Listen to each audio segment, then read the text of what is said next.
Regular council meeting today. I'd first like to read the land acknowledgement. The City of Dawson Creek acknowledges that we are privileged to live and work on Treaty 8 territory and the traditional home of the Cree, the Danizar, the Saulteaux, the Sicanee, and the Slavey First Nations. We value the Métis peoples that live and gather here. We commit to upholding the respectful relationships these nations have built with the land, and we acknowledge our responsibility to carry that forward today and into the future. Our first delegation is represented the Dawson Creek Judo Association, represented by Shaun Henry, President, and I gather some of his students, if I can use that word. So the floor is yours, Shaun, and welcome.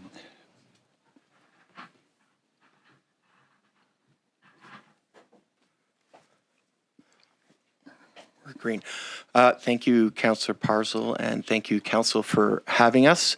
Can we hear me through the mic? Perfect. I did bring a few young people with me today. I brought Margaret Brooke-Robert, Tyson McDonald, Charles Jordan, Beckett Curiata, Xander Abbott, and Julian Henry with me.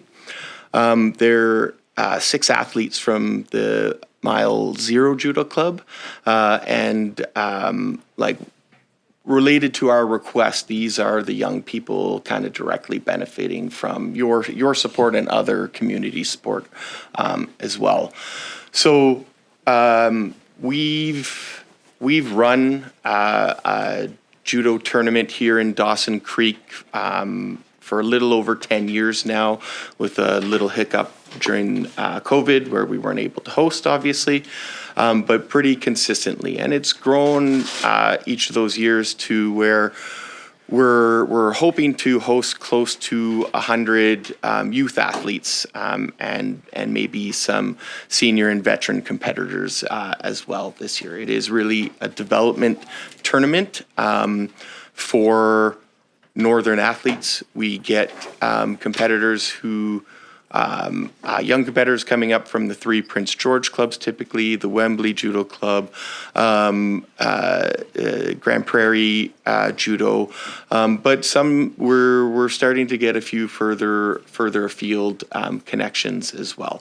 It is really great for these kids to be able to participate and show their stuff here in front of their friends and families in their own community.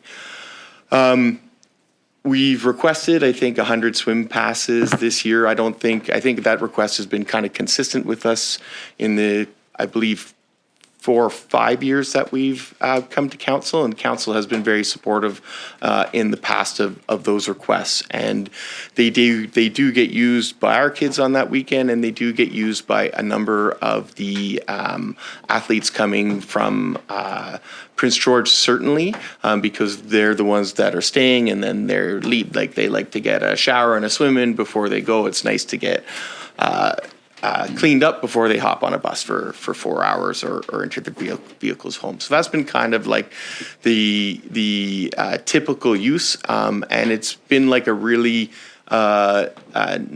nice draw with our tournament packages that we include that for the athletes coming up here and for ours in community. I brought these 6 individuals just to kind of talk about what the association does. Our tournament is probably our biggest fundraiser. It is, we run a 50-50 draw. We are able to sell some tournament t-shirts and all these kind of things that add a bit of money into the pot, which we spend in an in and out fashion supporting these athletes' travel. And so also we support the purchasing of worn out equipment, tournament equipment, and this kind of thing to help the judo athletes do the sport that they're competing in. The biggest expenditure for the association, though, in terms of supporting the development of judo and the development of judo athletes, is supporting travel for these kiddos. So This year will be the second year for some and the first year for a couple, but all 6 of these athletes are headed to national championships in Calgary this year. So it's a pretty fantastic accomplishment, but it does come with that support from our association. They need to, in order to do that, they need to attend 2 provincial camps, 2 interprovincial camps, 3 national level tournaments, a dozen regional trainings, which means 6 trips to Prince George annually. And so the costs become very significant for them, and the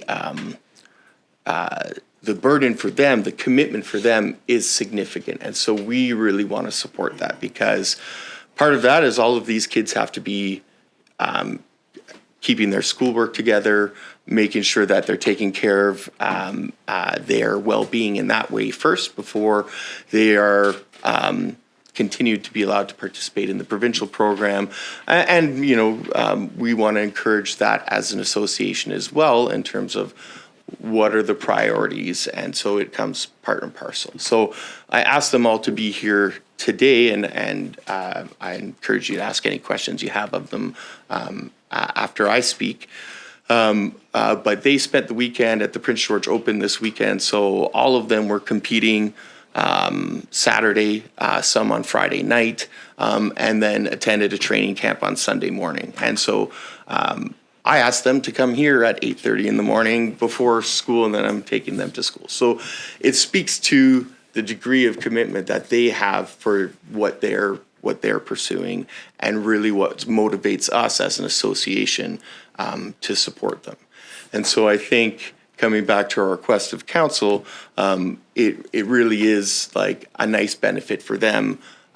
They make the connections not only on the mats with their friends and rivals, but after the tournament when they go do something social like swim. And a number of these kiddos are starting to climb as a cross-training endeavor, as it helps with gripping, which is a crucial component of the sport of judo. And so they're out there once or twice a week at the climbing wall as well. And so we do tend to be out about in the community also.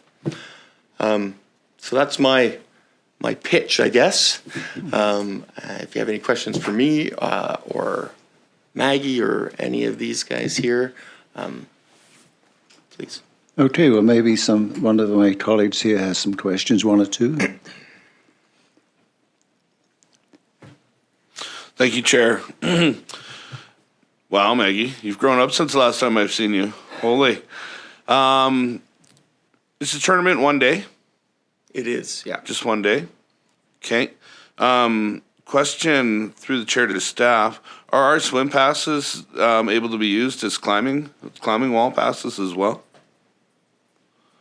Or are they only good for the pool? Just hearing our delegate mention that these kids love to climb as well. I'm wondering if they could do both in the same day.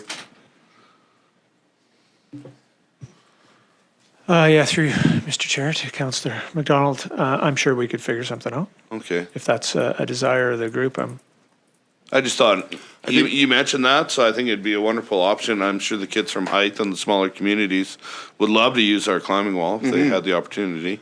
I think, like, my recollection from the passes too, like, I'm not sure if there's like a tick box for like what it can be used for, like climbing or swimming. I think.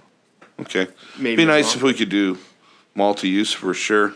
How many local participants are in the club? I've seen the picture. You've got a wonderful group there, but how many is it? So I think we have. So there's at the Mile Zero Club. There's 3 age groups are like 4 to 6 year olds, then our 7 to 10, 11, and then our 12, 13 plus. I think for youth participants up to the age of 16, we have about 40 some participants. Oh, phenomenal. Yeah. Really and good. Then half a dozen 7 adult participants as well. There's also judo happening at Legends Martial Arts Academy now. Okay. And so there they have half a dozen or so kids also participating in judo. And so those kids were also at the Prince George tournament. So out of 270 entries at the Prince George Open, over 50 were from Dawson Creek. We were 20%. Yeah. That's So amazing. Really, really significant. That's huge. Yeah. And, Excellent. And nice to have other competitors from other places here in town too, starting to kind of grow. And where do you host the tournament? We've hosted it all, honestly, we've hosted it all over. We've hosted it at Call Frank Ross, we've hosted it at Central. The year before COVID, I believe we hosted it at Ovintiv. It was growing at that time and then got interrupted. And so we talked about the venue at Kin as a possibility, but we had booked in for South Peace this year, just in terms of their space. Okay. Being able to host two full mat areas and a warm-up area within the single space. And some good stands for some good for viewing watchers, for the area, families. yeah, exactly. Excellent. What's the day of your tournament? May the 2nd. May 2nd? And anybody's welcome to come watch? Absolutely. The more the merrier. Wonderful. I will be there. Awesome. Congratulations to you all. Making nationals, that's huge. Keep it up, guys. You're doing great things. Thank you, Henry. Thank you. Any other questions? Yes, Councillor Apollonia. Thank you, Chair. Oh, just saying thank you, Shaun, for spearheading this group. And I think I know Beckett. Kriata. Nice to see you here, Beckett. Nice. Say hi to your dad. And of course, thank you very much for bringing them. Because normally you're the one going here, and of course you have this, young people being with us.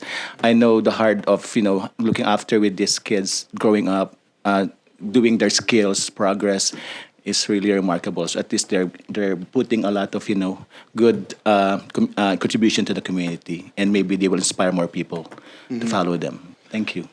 I think too, like they brought their hardware with them. I told them bring I don't know if these guys got their medals, but it's kind of cool to see. They're not only doing this stuff out there, but at that provincial, national level, at Winter Games, they were 6 of 18 athletes of the Zone 8 team. Zone 8 came back with silver medals. A number of them won individual medals across the color spectrum. So, not only are they doing it and going to these things, they're being successful at it as well. Yeah. Good job, guys.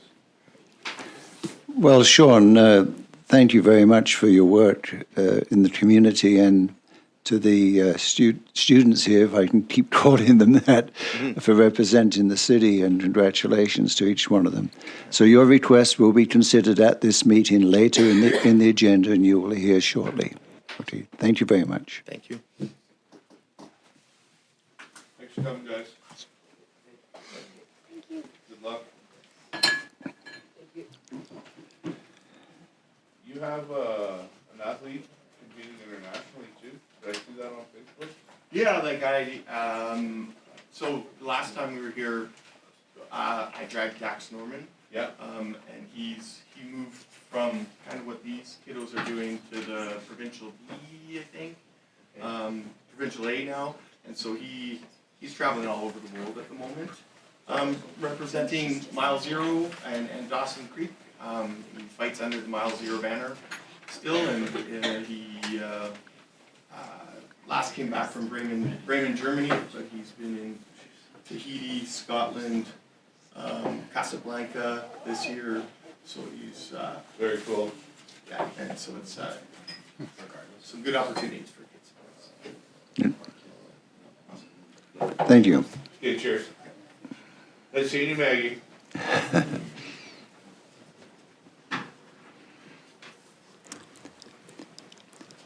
So welcome, Kim. And Ryan, are you making the presentation now? No? Oh, what's next then?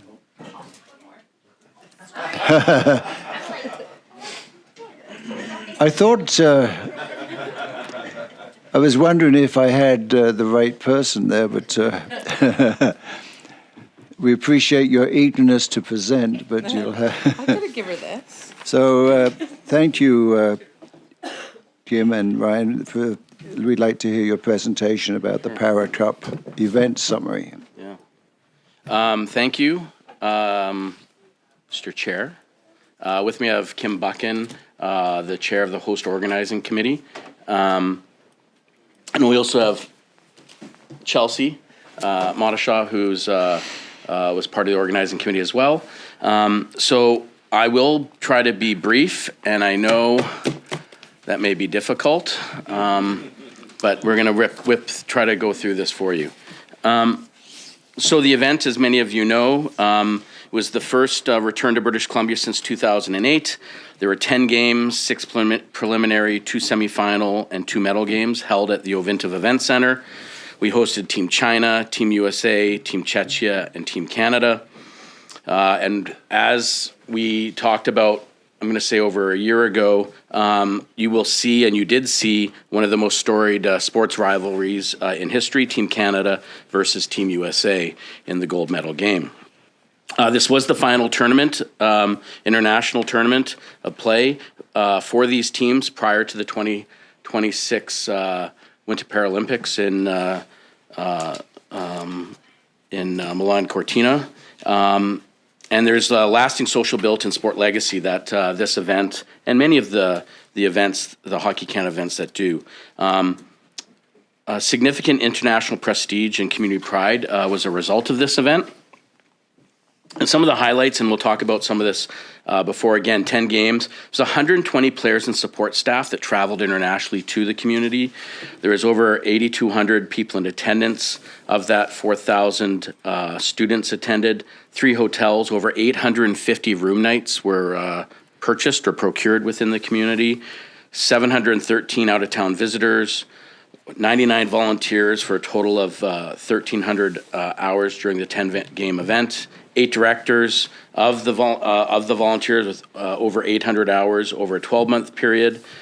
First time nationally within Canada that 4 accessible motor coaches, coach buses, were used or were found within Canada, actually, that have been used, based out of Prince George, of all places, and now actually is being procured by Hockey Canada for any Western Canadian aspect relating to the para team, the men's team, and the development of the women's team. 4 local transportation vehicles through the Bannister group of companies of the 2 dealerships, and over 4 hours of TSN live coverage of the bronze and gold medal game, just to highlight. One of the things that happened during this event was a continuation of a partnership with Hockey Canada of doing some economic impact analysis of these events. This was really driven by Hockey Canada and ourselves to really, post-COVID, to really update those economic impact models and assessments. And this was done through the Sport Tourism Canada, a national organization that represents really all the municipalities across Canada, but also all the national sport organizations in Canada as well. Over $800,000 in initial expenditures, 716 out-of-town visitors, $385,000 of visitor spending. The numbers sort of go on, but reality is that this did have a large economic impact for the size of the event, for 4 teams, etc., coming to Dawson Creek. Tourism and event impact. Just a couple of the highlights. I will, for you, Council, provide you the copy of the economic impact post here for you, but overall an average of 2.5 days of people attended, and you can sort of see the makeup of the days attended. 69% of the attendees indicated that the event was the sole purpose of attending, and then really as part of the survey of those 713 people that came for the event, really understand that these events are super important to Dawson Creek. And with that, we'll give it to Kim. So as part of this, if it wasn't for the sponsors and the partners that stepped up, in order to help us put on this event. I don't think it would be possible or even as good as we were able to have it. The sponsorship, regionally partnership, was 188,000, just over that. And that was from the NABC Accessible Committee meetings and game day sponsors. In kind, there was $43,500 in medics, laundry, school busing, local transportation, and the STEAM survey. And then grants were just over 76,000 for marketing and venue upgrades. The sponsorship was what fueled our legacy, transitioning from short-term return to long-term impact. There was an event surplus that was reinvested, whether it was a direct legacy of just over 18,000 to people that gave back or that were personally involved in it. We were able to do that last week, the week before. We had them all here and we're able to do that with them. And then commitment legacy of $6,500, which was the hotels and helping with the school busing before the event or during the event. And the indirect legacy of over 89,000, whether it was the 50-50 with minor hockey, goals for food, or the parakeet. So all of that was a legacy impact of just over 114,000. Volunteers for it, we had the Tim Horton sponsorship fueling our volunteers. We had the accreditation team and our team services doing logistics, drivers, security, all of the things that kept the event running. 99 volunteers for a total of 1,300 hours during the 10 days, 8 directors totaling over 800 hours of volunteer time, and then the 4 host organizing committee members contributing over 640 hours for the event overall. So really, we want to encapsulate sort of the year of legacy, although it sort of really takes 2 years, really a year and 3/4 to really from start to finish to put these events together. It's important to know that, really the announcement from the prior to the announcement of all the background stuff, but from the announcement to really today of where we have, or last week, the legacy presentation, this presentation and the one this Thursday at the regional district sort of finalizes sort of the event and puts the bow on it. And our last meeting with Hockey Canada on Friday of last week. But really in March of 2025, over a year ago, where we had the captain of Team Canada, Mr. McGregor, come join us and do a tour of the Peace region and 3 school presentations in Tumbler Ridge, Fort St. John, and Dawson Creek. We also had Mr. McGregor participate with the 2 rep teams in Dawson Creek on ice and did some dressing room, locker room talks with them.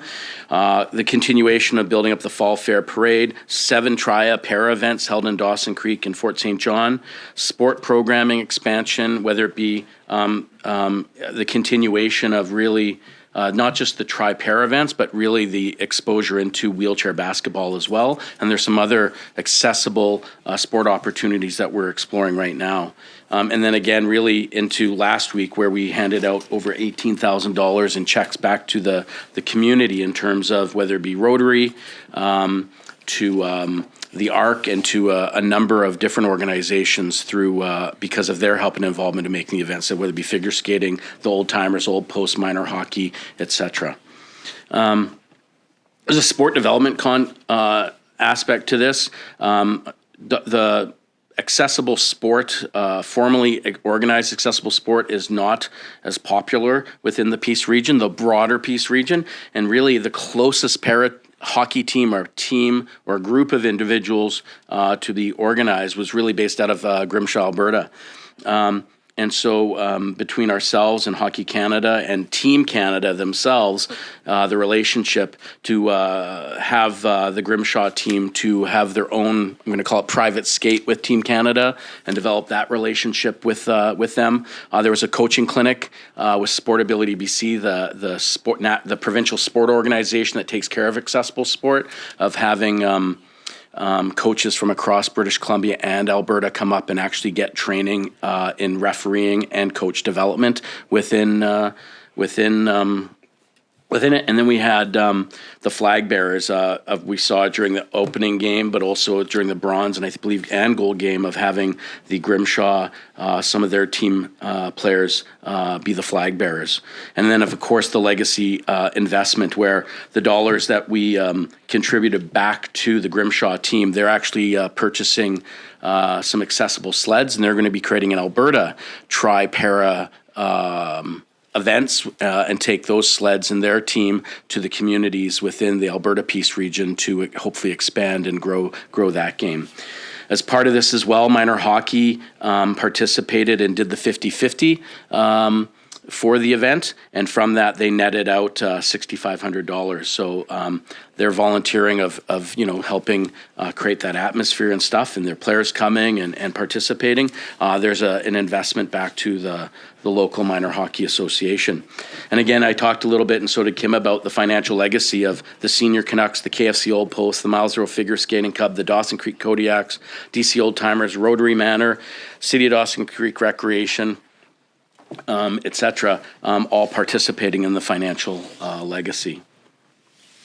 Youth and social legacy, really the goal line getaway, the work that Chelsea did with the school districts of creating this program of local sponsorship being invested and bringing over 4,000 students from School District 59, 60, and Bonanza. Attending all 3 morning skates, and partly as direction by hockey, the team themselves and the players, of saying that they wanted to play in front of school kids on their Monday morning on the Team Canada on their one of their first games. All students received hot lunches prepared by the event center, and also curriculum was created and passed on to the school districts to be provided to each of the schools in this as well. There's return on investment, but a couple of years ago, I'd heard this phrase, return on inspiration. I really think that this really speaks to, and I know I don't have Kleenex here, but there might be a few tears. No. No? Okay. I don't know how to speak to this. Really so many touching stories or moments, but there's a couple here that we just want to really highlight of the relationship that was created between Hockey Canada, the players, and the equipment staff with Hockey Fights Cancer Night and Lucas Melnick's story, and being able to organically make that connection and relationship, to have Mr. Melnick, who has had the same cancer as 4 of the members of Team Canada. Lucas has beaten his cancer, but he was celebrated by the national team by being brought in, by wearing the team MVP team jacket, being able to read out the roster within the dressing room and be taken in, something truly special for Mr. Melnick. Also, Lucas's story was showcased on Hockey Canada platforms, but also on TSN as well, as a package during the intermissions of the games that Mr. Lucas's story was shared. We have Grimshaw's story as well, but really the one that really has really hit a lot of the people, including Team Canada, was Max. And there's a picture of Max with the Canadian flag, little 6-year-old boy who is and his dad trying to, provide, he loves hockey and be able to play and experience and the opportunities and really understanding how what a family or a father does, get the Kleenex, does for their children. And Team Canada taking the opportunity to help the dad to ensure that his son had his sled all set up, balanced properly, to ensure that he had every opportunity to play and be successful. Inclusion, accessibility, legacy. So we have the para kit, we have the tri-events and the para-sport awareness, and the adaptive programming expansion, and where, the para-hockey drop-in and tri-events and wheelchair basketball, and the other conversations about para-badminton, para-rugby, all these different aspects that really are great opportunities for us to grow and show. And really the new the opportunity of bringing together the Northeast BC Accessibility Committee to have their first in-person meeting in Dawson Creek during the event and participate in the event, and the new relationship with Sportability British Columbia and NASA, which is the Northern Adaptive Sports Association. The community and further the social legacy. Outside of the event, we made relationships and partnerships and continue those with Ovint of Canada and the Dawson Creek Cooperative Union, in that we created the Goals for Food program. For every goal scored, $100 would go towards the food banks, and two or three hamper bags would be given to the food banks as well. And so over $12,500 direct to food banks happened. And so pretty impactful to the food banks, but also the great social and community impact by those two organizations to our community.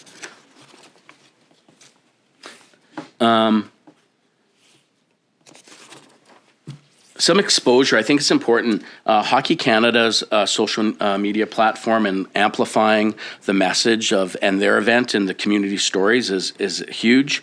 The Canadian Paralympic Committee taking those stories and messages, making their own, and you can sort of see this is a snapshot of the Canadian Olympic Committee Facebook post of Max in the Team Canada dressing room, and that being amplified across internationally. We had the Paralympics, during the Paralympics broadcasts by CBC, there were cut-ins and mentions of Dawson Creek and the Para Cup throughout. TSN2 had the 4 hours of the team bronze and gold coverage, but also a program called Behind the Leaf that had over 50 hours of national TSN coverage of 6 episodes covering the 3 national teams, the men, the women, and the para team on the journey to Milan Cortina Paralympics. And there was a significant amount of exposure of Dawson Creek, the community, the building, and the event during these episodes as well.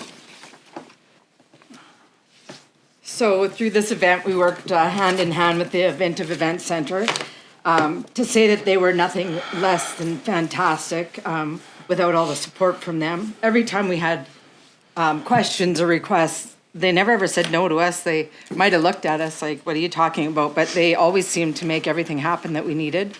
They did the meals, the snow removal, dealt with toilets, ice quality, extreme hours at the venue every day. They made sure that they were there to make sure it was a success. Czechia had a request right off the bat in regards to the visitors bench not having a gate for them, and overnight they made that happen so that they could access that bench without having to cross the ice at any given time while they're in play. So it not only helped them, but helped all the teams throughout the event. They did the concession for the complete event, did this school program for us as well. They invested in the facility with new lights and, of course, all the accessible improvements that they made, whether it was the showers, doors, whatever was needed to make sure it was a fantastic event. And Team Canada and USA said that the OEC and the staff were world-class and that it was one of the best events and better than some of the major venues they've attended. Player of the game and blessing ceremony. So custom-made player of the game para hockey sticks were created in Ontario, shipped to Dawson Creek. And then from that, First Nations partnerships were created with artists from the Saulteaux and West Moberly First Nations, and also a community member here in Dawson Creek, where over 45 para hockey sticks were personally hand painted. And you can see some of the pictures there on the on the slide. But also during the event of having a blessing, an elder blessing and smudging ceremony with each and every one of those sticks with West Moberly, Saulteaux, Doig River First Nations, but also some of the municipal leaders within our community. It's important, and we'll talk about this meaning of the sticks here in a minute. And really, you know, the end of this is really the Sport Tourism Canada Prestige Awards, of that this event was recognized nationally as the top international event under a budget of $2 million. But also we were nominated for the Sport Tourism Event Legacy of the Year award as well. And as you know, we did win the award, and we're in Mississauga at the Sport Tourism Canada Awards Gala to receive the award. This is when you're competing against Edmonton, Calgary, and Mont Tremblant in Quebec. It really, truly is something to be extremely proud of for this community to be able to be recognized nationally on that level. I'm not saying it. Okay, I'll read it then.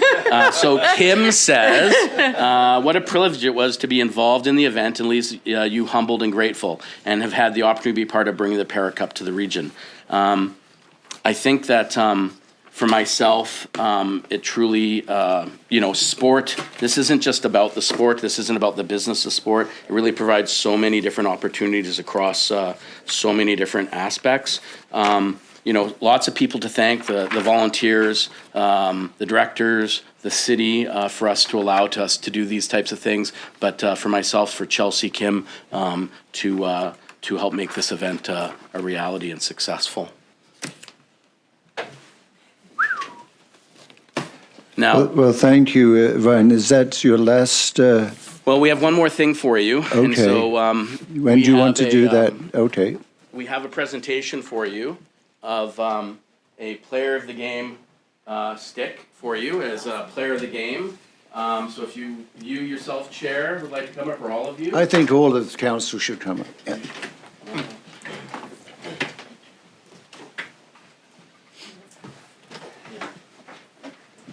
So this stick was painted by Melissa Dawson, a Dawson Creek artist, and it's represents the landscape of the of Dawson Creek in the Peace region. So, part of the being about the team is celebrating as a team, and although we have the awards and stuff, but much like MVPs, unsung heroes, the city of Dawson Creek and many others receive these as well. So, on behalf of the organizing committee, we give it to you. Thank you very much.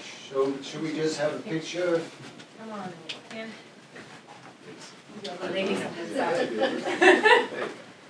Can you see it clearly enough then? Like this? No glare off the head. No, wait, That was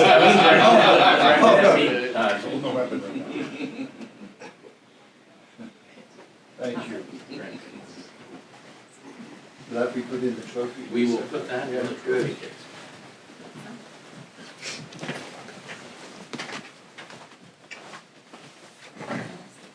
That's all we have at this time, unless anyone has any questions. Well, can I just make a comment to you, Ryan? You notice that the clock there is... To be fair, we had, I think it was 20 minutes, so I think that we're just only 2 minutes. Nobody warned me that they had allowed you 20 minutes, but you notice I didn't say a word because it was an important presentation. Not saying that some presentations are more important than others, but you know what I mean. It was... Yes, so I'm sure there's some questions. I have some, but I'll let my colleagues speak first. So, Carl, you have your light on. You first. Thank you, Chair. That was just wow, you guys. Honestly, to be blessed and able to be a part in any way, shape, or form of that event was truly a blessing. You guys knocked it out of the park. I truly appreciate you mentioning the OBG staff because I agree. They do so well in representing this community. They are world class. I completely agree. I can't think of a better four to go to Mississauga and represent this community to the nation. So thank you. Just wow. My only question is, what's next? How can we use this Paracup and the boards and that to continue on in supporting accessible sport in Western Canada? Because I think you guys have put us on an amazing path, and I would love to see Dawson Creek continue to be a hub, however you want to state it, for accessible sports. You guys have done amazing things, and I thank you. So Kyle asked a question of you people.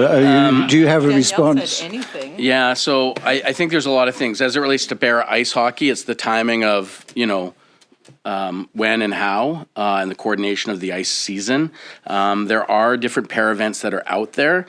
Some of those events, for Western Canadians or even the British Columbia sort of recreational championships, they require multiple arenas that are para accessible.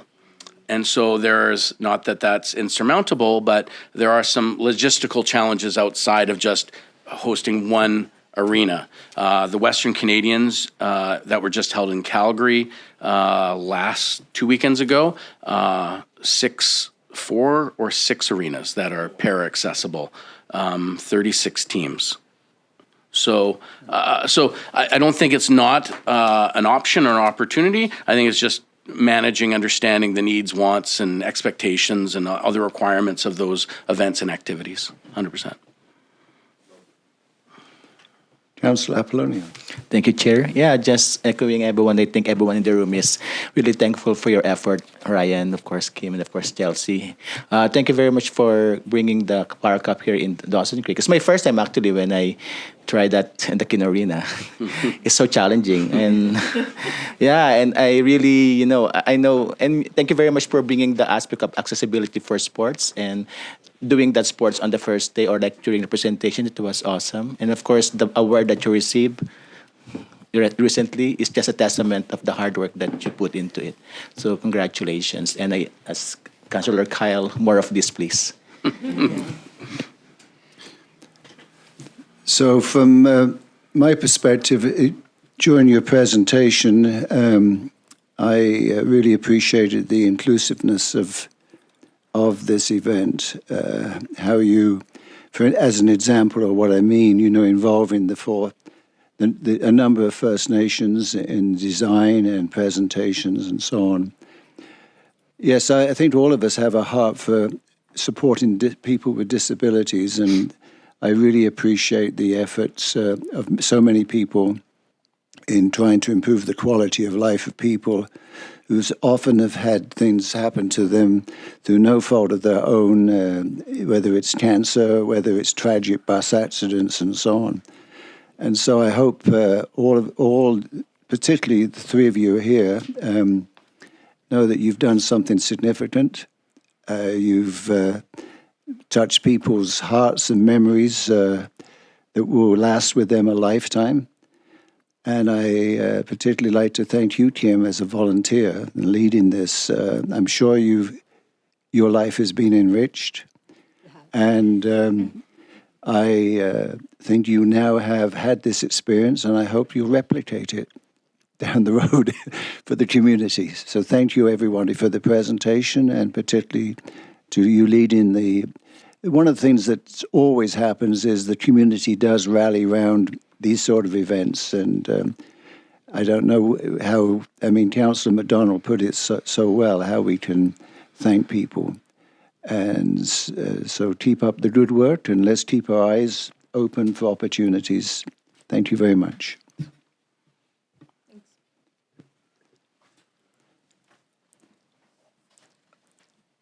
So now, our next presentation, Jan, and I've got on my list Amy here. Yes. So this is the request for reduced soccer rates for the 2026 season. Hi, everybody. I am Jan Atkinson, and I am the president of the South Peace Soccer Association. And I'm Amy Kaempf, and I sit as treasurer on the soccer board. Really appreciate the opportunity to be here today. I appreciate council and the mayor on backing sport in the community. Would like to acknowledge the city's support thus far in the last few years with the reduction of field fees. That has been integral to being able to operate soccer.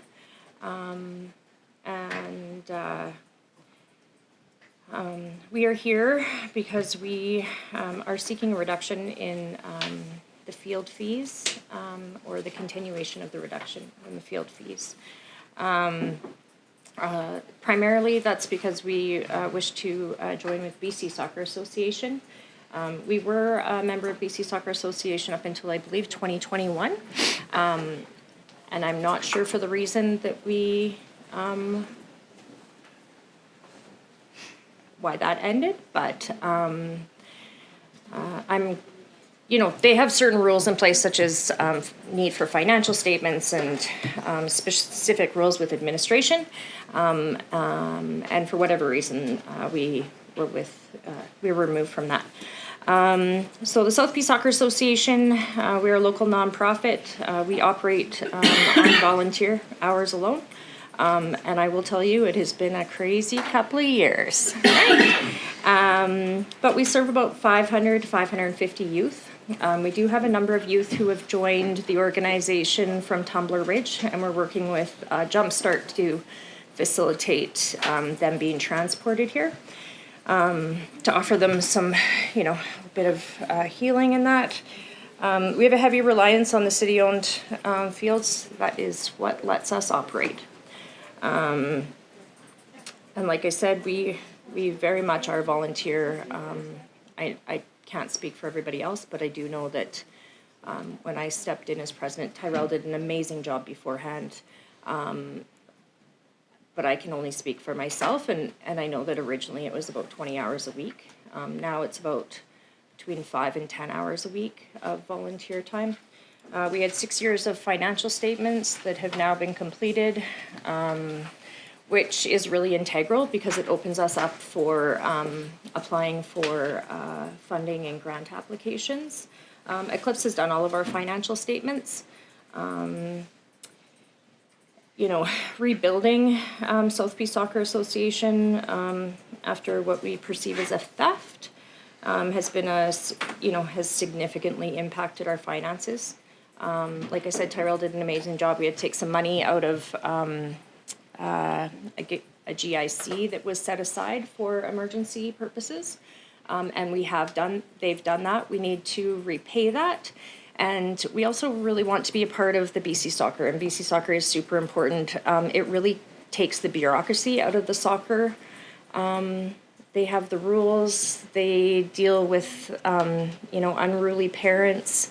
They provide the insurance, but they also allow our youth, more training, more coaching, and it allows us to play against other organizations that are sanctioned by BC Soccer. So what has happened is Dawson Creek, we are a soccer association. However, we can't play against teams that are sanctioned by BC Soccer unless we're sanctioned by BC Soccer.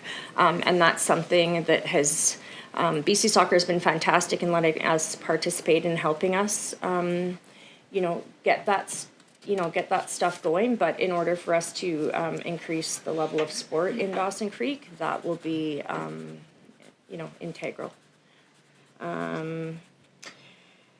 It also helps with coach education and training. We do have a program for referee development for youth being able to be employed for reffing. We have started it ourselves before starting with BC Soccer, but we're really important, which is really important, is being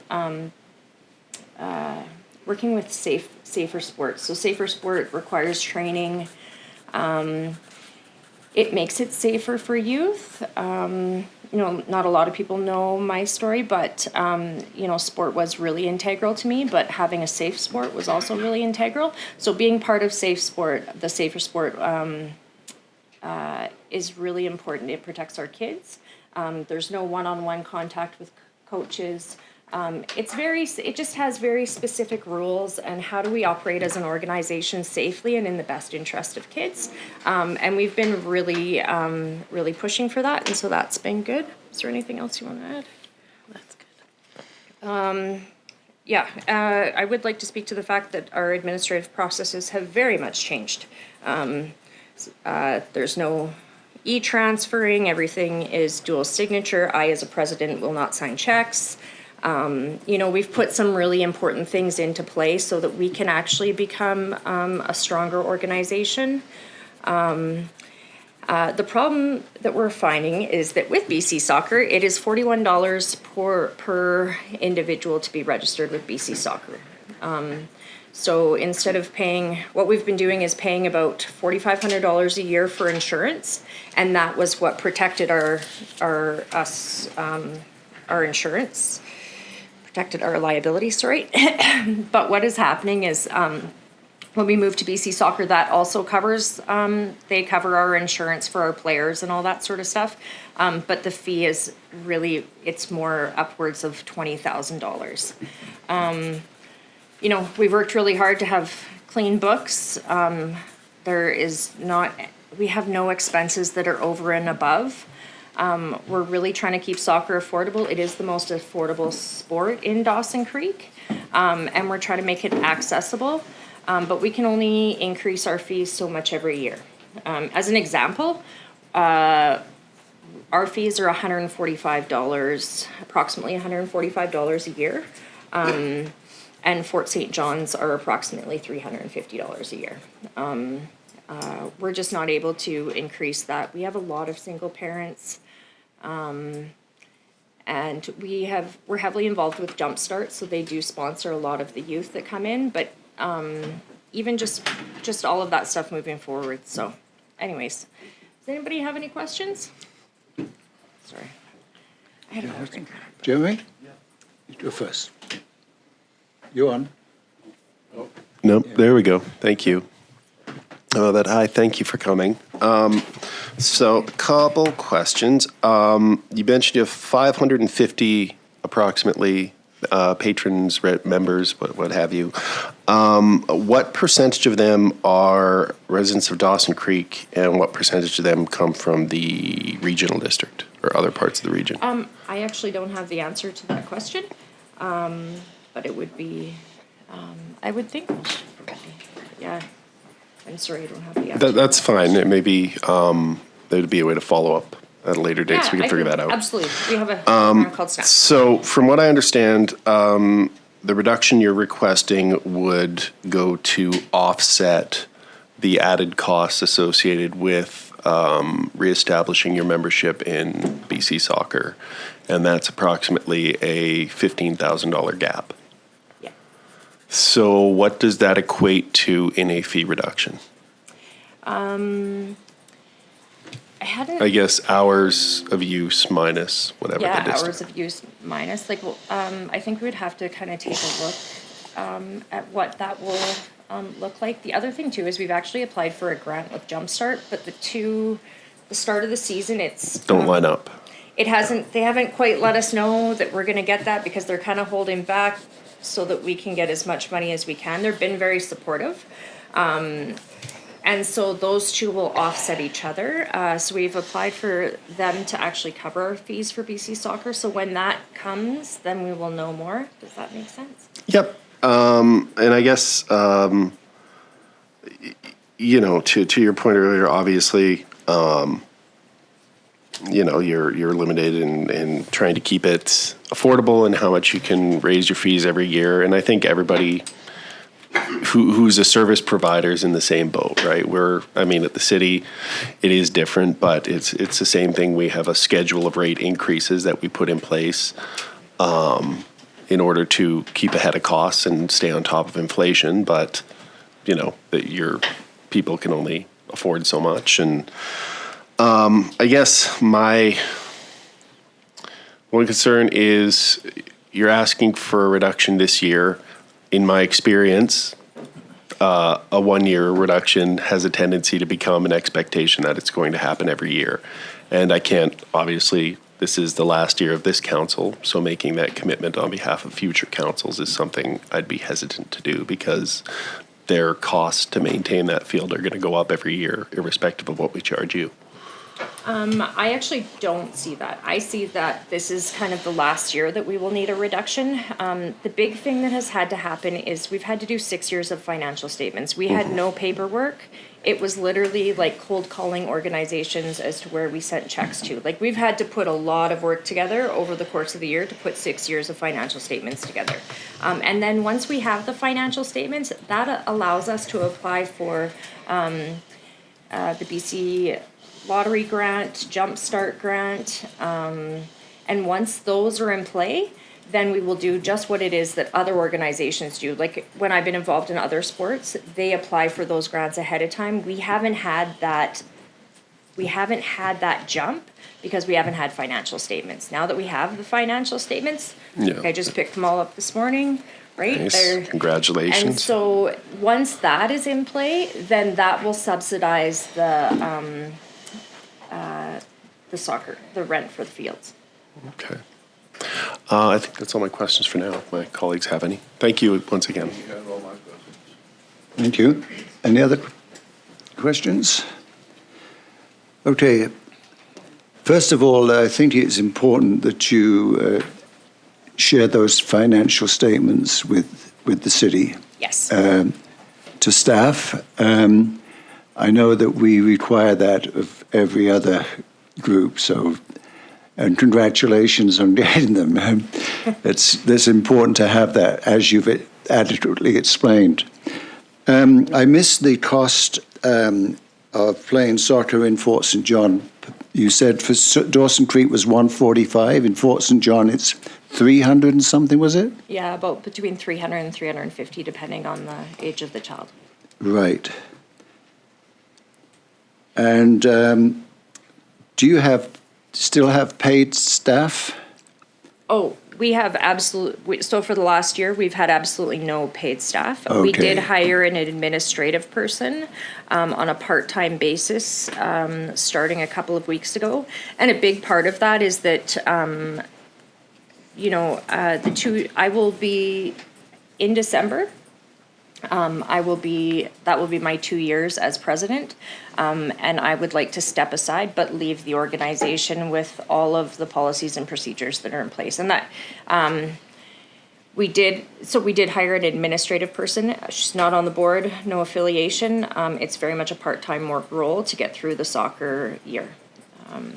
And do you have, can you share with council your budget? So we've put together, so essentially our fields and field facilities is approximately, and this is based on 2024. Oh, you no need to tell us now. Just leave a copy of it Okay, here. perfect. No, I'm sorry. Maybe no how I worries. asked the question. Okay? Yeah. Yes, soccer is one of my sports that I follow. But it's, I think the point that you made is probably the most cost-effective sport for people. And even in our inclement weather, we have a good facility. It does cost quite a lot of money, actually, to maintain that. What is your linkage to the foosball? Is it that happens at Kinarina? Are you part of? Does your organization cover that? Who's organizing that? Indoor soccer. Oh, the indoor soccer? Yeah. The city is organizing that right Okay, now. okay. We would like to work with them next year. Like I've said, it's just, it's been getting everything together. I didn't even want to take outside donations until we had a grasp of what our financial goals entailed, right? Okay. So. Can you play in Alberta? Yes, so if we are registered, we can't register with Alberta Soccer Association. Yeah. So do you not have any games with other communities right now then? It's just sort of a in-house competitions? It's mostly in-house competitions. We have worked with BC Soccer in the last couple of years, so we can do special events. So, and we have to pay the fees for that. So we did have a tournament where they went to Grand Prairie last year, and then we've had where we went to a tournament in Tumbler Ridge. The fees for that tournament are quite expensive if you aren't registered with BC Soccer. but it's really opening it up to, more games. And one of the things that I find that I really appreciate about BC Soccer is it offers an external oversight, right? And essentially, we have those things put in place so that things can't go the way they did again. Yeah, no, I understand that very much, yeah. Yeah. So just a comment, again, all delegations, we consider it later in the agenda, but I think it's important to share with you that the budget is set. How the council stick handles this request is up to, but the budget is set, and we have a very limited amount of money in our grant fund. But I understand I personally understand your situation historically, and it will be given very serious consideration. Yeah, no, and I really appreciate that. I think most people see me from dealing with crime and all that sort of stuff, but I really think we need to look at some crime prevention. And I think that one of the ways to do that is to give the youth, some connection in the community. And we have really focused on marginalized groups, working with Jumpstart and that, when you work with Jumpstart, you have to have things put in play, and we do have those things put in place so that they can sponsor those youth. I don't foresee it being an ongoing thing. There are a ton of grants that are available to us. They just aren't available when you don't have financial statements, Exactly. right? Yeah. And now that those are done, that, the hope is that it opens it up. Yeah. Thank you very much for Thanks your so much. presentation. Thank you.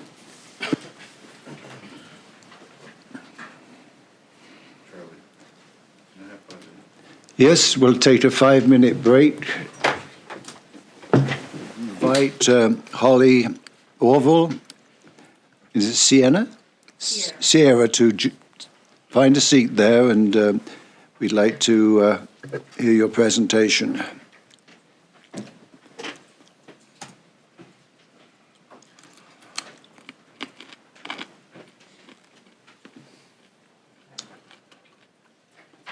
So you need to press the button in front of you. Thank you. Holly, you press the button in front, and is that, You're okay? that's on there? All right. Okay, well, thank you guys so much for having us today. My name is Holly Robar. I'm in the position of the president on the board of the, for the Dawson Creek and District Stables and Arena Association. This is my first full year as the acting president. Prior to, I was asked to be a stand-in, so I've been on the board for about 1.5 years. This is Sierra Jones. She's a former board member, now just newly our new manager, so she's just been in the management job for about a week. And then I also have Orville Harris with us, and he is also on the board of directors as well. So he's been the vice president, and now he's as a director on the board, so he's been with the board for quite a while. So thank you very much for having us here today. We're mostly just here just to share some of our hardships that we've had running the Lakota Center and some of our successes and just kind of our plans moving forward, just wanting to keep the city up to date on kind of what we're doing and how things are going. So I just wanted to kind of start out with saying that we are all volunteers on the board. There's nobody there that's in a paid position. We do employ 6 members within the community of Dawson Creek. They're all Dawson Creek residents. 2 of them are currently high school students. We have a membership currently of 114 people. It's a mix of city residences and also rural residences.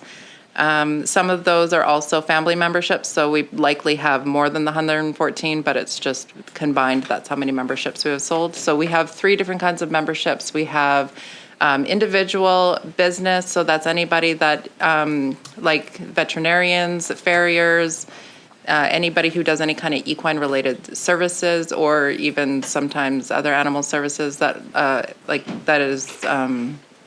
has to do with agriculture. And then we have the family membership. So you do have to be a member of our association to rent a stall at the arena or rent the arena, or to rent time in our arena.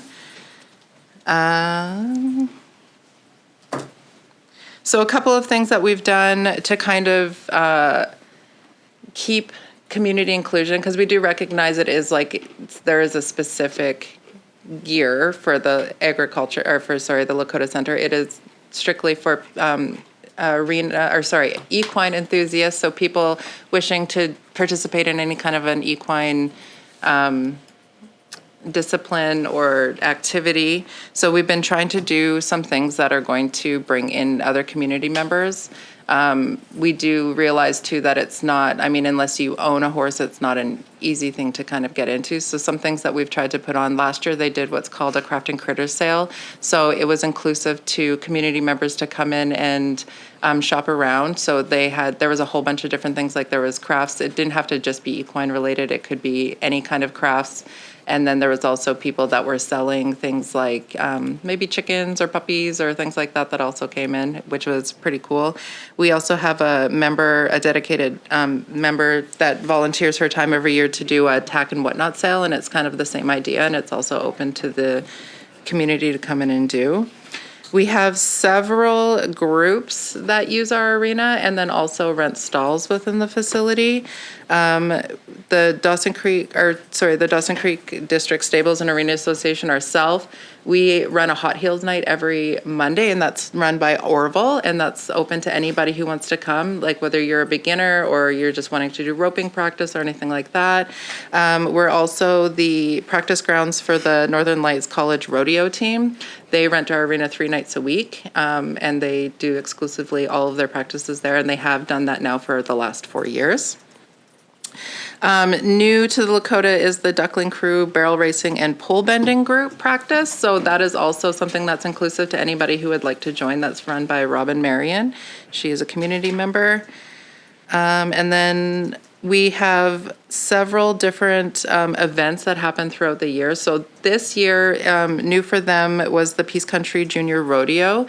They have just kind of started their own association, and they ran a series, and that is specifically geared towards youth. So that's high school students and junior high school students that participated in that. And then we had the Peace Country Junior Cattlemen's Club. Again, that is another youth group that has rented our arena for the last few years, and they put on clinics for their youth on cattle grooming and showing and all those things. And then they also this year at the end of June are going to have their cattle sale at the Lakota Center.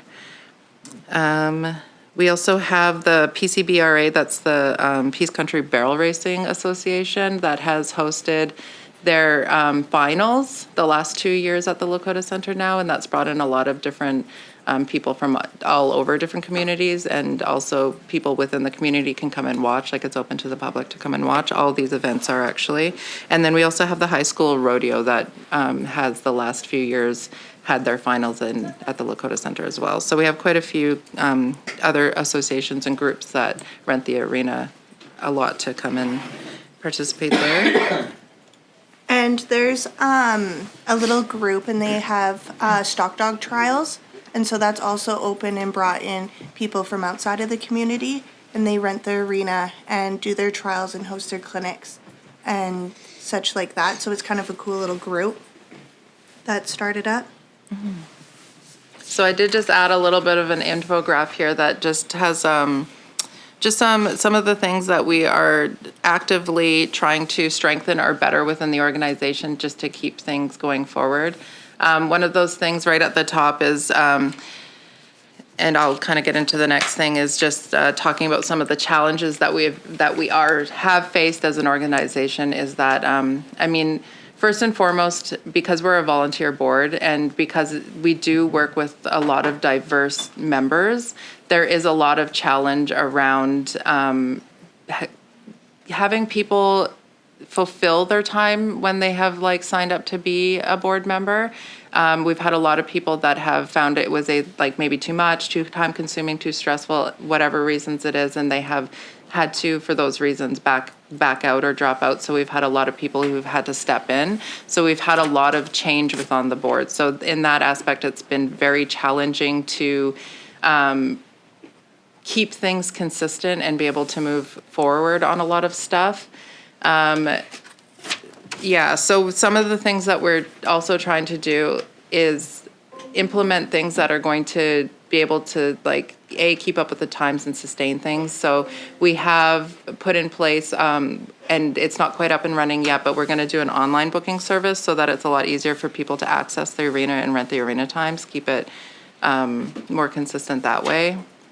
The other thing that we had a big challenge in, and it's around equine health. So in 2024, in the fall time, we had a horse that came in with a virus called strangles, which is, it's kind of like COVID in horses in a sense. It's extremely contagious and it's very life-threatening for the animal. So the barn had to be shut down for 2 months in order to get that under control and to ensure that the safety and welfare of the animals are happening. So since then, we have implemented some really strict protocols. We have what's called K-Alley, which is, so there's the barn area and it's completely separate from the barn. So if there's any new horses coming in that haven't been in the facility before, or there's animals that come up sick within the facility, they're automatically moved into that as a quarantine area for 2 weeks. So just kind of mitigating the risk there a little bit. The other thing is that we've had a huge turnover in management. The Lakota Center was ran like from the day it was open right until about 2018, 2019 by one manager who she did a really excellent job and was very consistent and kept things running very smoothly. However, there was never any kind of documentation, written protocols, policies, procedures, things like that left behind from this person. So once she had left, and unfortunately she didn't leave on the greatest terms, that stuff never got passed over to somebody new. So over the last 5 years, we have gone through 3 managers, all of them probably not set up for the best success for the job. So this year, we did make the decision as a board to not hire a manager right off the bat and instead implement and get together some proper structure and policies and procedures and those kinds of things so that when we did bring somebody else on, that they were set up for success. So we worked really hard from September until now to work with the staff team. We have a very stable staff team. We have now hired a new manager. She's just kind of new in her first week, but she was also on the board prior to. She has since resigned, but she was on the board prior to, so she really knows kind of what the struggles are and what those kind of things are happening. So we do really feel like we have some good positive momentum moving forward from that. So, I mean, this, like, financially too, sorry, I'm going to run out of time here. I rambled on too much. But financially, we have been definitely struggling. The positive part of it is that we have been able to kind of catch up on all the bills that we are owed. The city, we do recognize as the last major debt that we are into, and that's really what our focus is now, is to make sure that we're good on with the city. And then we also have been working with PRD to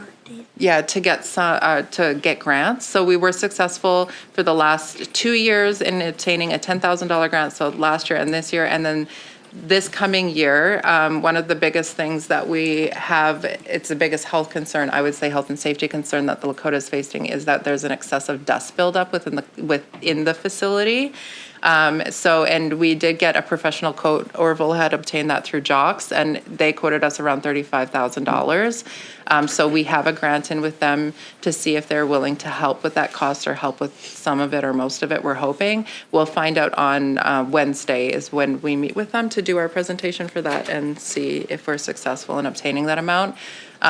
Regardless of that, our main focus for the summer, so our lowest times to kind of get all this stuff done is in the summer, because that's when people take their horses home, or that kind of thing. The facility is mostly empty and it's its lowest revenue producing time. So that's when we have an active plan to get, like, we're trying to get the membership to come on board and help with the cleaning, because we're going to have to go through the entire barn, pull out mats, spray things down, and get, like, the dust up on, like, everywhere kind of cleaned out, right? So that's our main focus for this summer. We did have the last couple of years a bit of revenue loss The biggest expense for us is our manure removal and the shavings cost. Those are both around, like, so shavings we have to bring in from Prince George, and they are about $2,800 a load, and we need a load every 2 to 3 weeks. Manure removal is around the same cost and the same price, so those are our biggest expenses for our borders. We are constantly looking for different ways to kind of mitigate that cost. We were very fortunate to have shavings donated by Rogers Trucking for quite a long time, about a year and a half, they were donating them. But then unfortunately, September, they were unable to do that anymore, so we had to pick up that cost. So that's part of our revenue loss for this year. We had about a $9,000 loss this year. The other piece of that was we had an incident in the barn about a year ago where something happened with one of the horses and it became loose and it was in a frantic state and ran through one of the doors. So the door, unfortunately, it took quite a while to be able to get it replaced. It was just a lot of, the warehouse didn't have the right door, they set the wrong door, like it was just a lot of things. So it took a long time to replace, and unfortunately we did have a break and enter and they stole our quad that we used for Hot Heels. So that was a $4,000 loss in assets for us last year. So just some kind of hardships like that. We do have, so with all of that being said, some of the things that we're wanting to be working on kind of throughout the next year, or like the rest of this year and next year, are making sure that first we get all of that dust buildup done. Another piece of our struggles too is there has been, because there's been a lot of board turnover, there's been a lot of, I would say, just from my understanding, decisions that were made by the board that didn't involve the membership as much as they should have.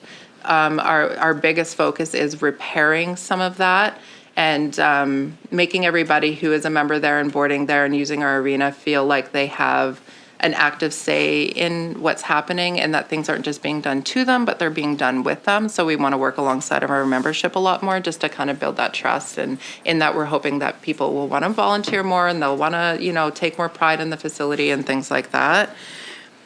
We also are really looking at more diverse groups of people who want to come in and do different kind of clinics and different kind of events and things like that. We were actually approached by West Mobility First Nations last year to be a part of their Gathering of Nations for 2026, and we would be very excited to have them come on board and use our facility as well, as because I believe they're using the Ovintiv and that kind of thing. So we have opened Lakota to them. We don't have anything like a contract signed or anything yet. We're still kind of in the works with that. And we do have some of our previous organizations that have held events too. They've already PCBRA already has a weekend set in September. So our September bookings are getting full already. We also have the Northern Lights College is going to be putting on their finals for the College Rodeo Association. So they have people from different communities, as far as even Saskatchewan, that come and attend the event, things like that. So yeah, I feel like I'm talking a lot. Sorry. So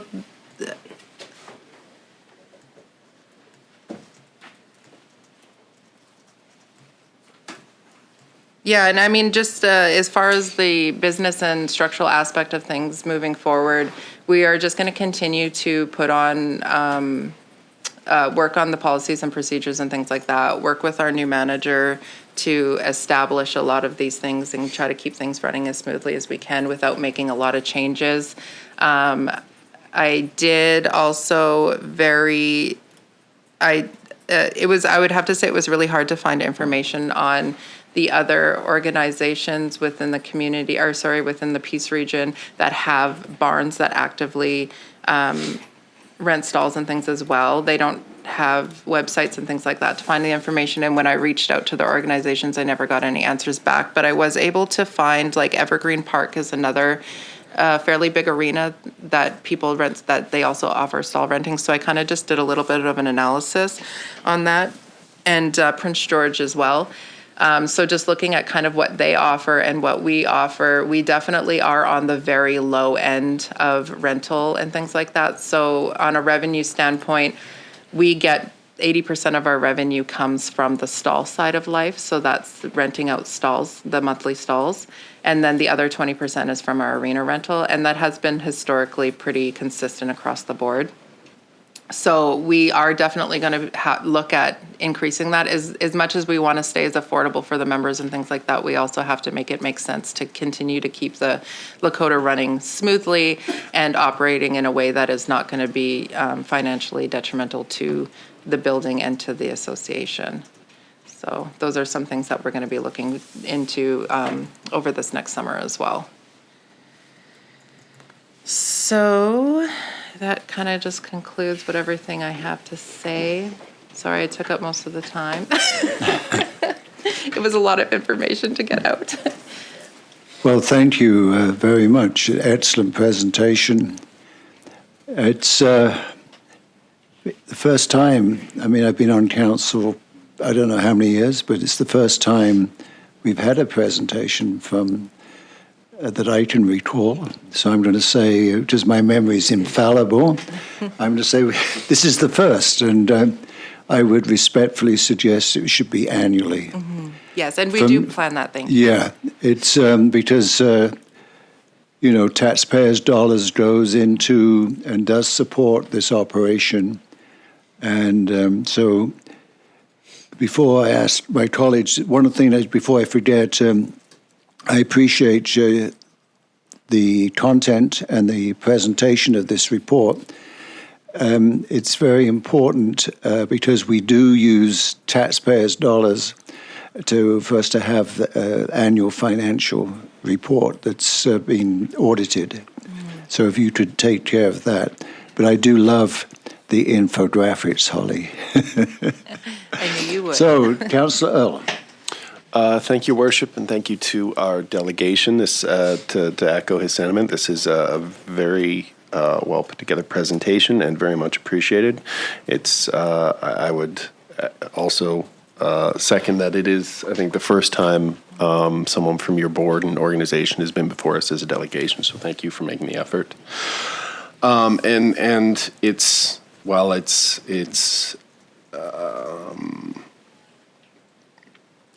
I'm saddened to see that it's a tough time and what the last few years have been like. It's been a pretty rough run for, I think, a lot of nonprofits since COVID and just, the way society's trending is everybody's competing against YouTube for people's time and attention and dollars and that makes things tighter. I do respect in your presentation that you seem to realize the inherent risks that come along with that kind of what happens when the institutional memory starts to leave and there's no processes in place to kind of retain that and have any kind of succession. I think a lot of organizations in town would be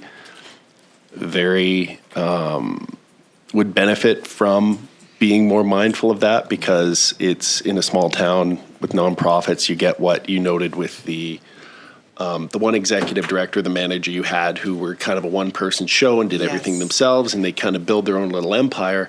And it's great as long as they're there, and then they go, and you're left having to rebuild an entire organization from the ground up without the benefit of that knowledge and that. So, and it's like I said, I appreciate that you've landed on that realization, and I guess if anything, you can take heart in the knowledge that you're not the only organization this happens to. I mean, it happens to governments even at a municipal level. I guess, I mean, the challenge for us, especially with the Lakota Center, has always been in the public perception, and for our end, we don't know what we don't know. If this is our first time talking, it's always hard for us to speak to the public's concerns. The concerns, number one, most of the public recreational facilities we provide don't have a private sector counterpart. Right, You know, there's not a yes. private sector pool people can compare rates to and compare services Yeah. to. There's not a private sector hockey rink in the region they can go, whereas there are, as you noted, a number of kind of private sector For barns sure. that maybe offer some services, but not quite the same, and what's the cost Yes. and all that. So it's always challenging for us to be able to articulate the value to the public, especially when it comes to something that is similarly perceived to be somewhat of a luxury sport. sure. Yeah, absolutely. I'm married to someone with horses, and I have often referred to it as a sailboat with a pulse. Yeah. But It's fair. but you know, it is a culture, and it is something that a lot of people, you know, it's part of how they were raised. It was part of how, and you want to be able to provide a service, and it is something that is, I think, very much a part of the culture here in the piece. So Absolutely. I can appreciate that. So yeah, I appreciate the presentation. And with respect to supporting continued lease, I would like to. I appreciate you guys are looking at fees and stuff like that, and I appreciate you're still in kind of a rebuilding phase, figuring out what your capacity is. But I think as we talk about continuing leasing and stuff like that, it's very important for us to be able to understand, you know, the service, similar to whether it's KPAC, whether it's a soccer club. Yeah.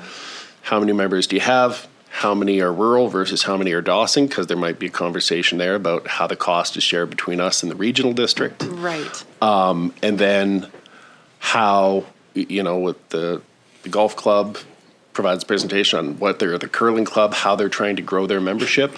Right. You know, what are you offering that is distinct from the private sector barns, so that, you know, because I'm not sure. I know there are a couple barns that have opened in the last few years. There has been, yeah, that's And correct. that's, I'm sure, makes your job that much more It challenging sure with does, respect yeah. to, you know, market size. Yeah. So that kind of stuff is always welcome as we have these communications. Just sure. understanding what your aspirations are with respect to offering service to the community, and how we can, just providing us with information about how we can articulate that value, not just to the people that are currently using it, but Yes. to people that are,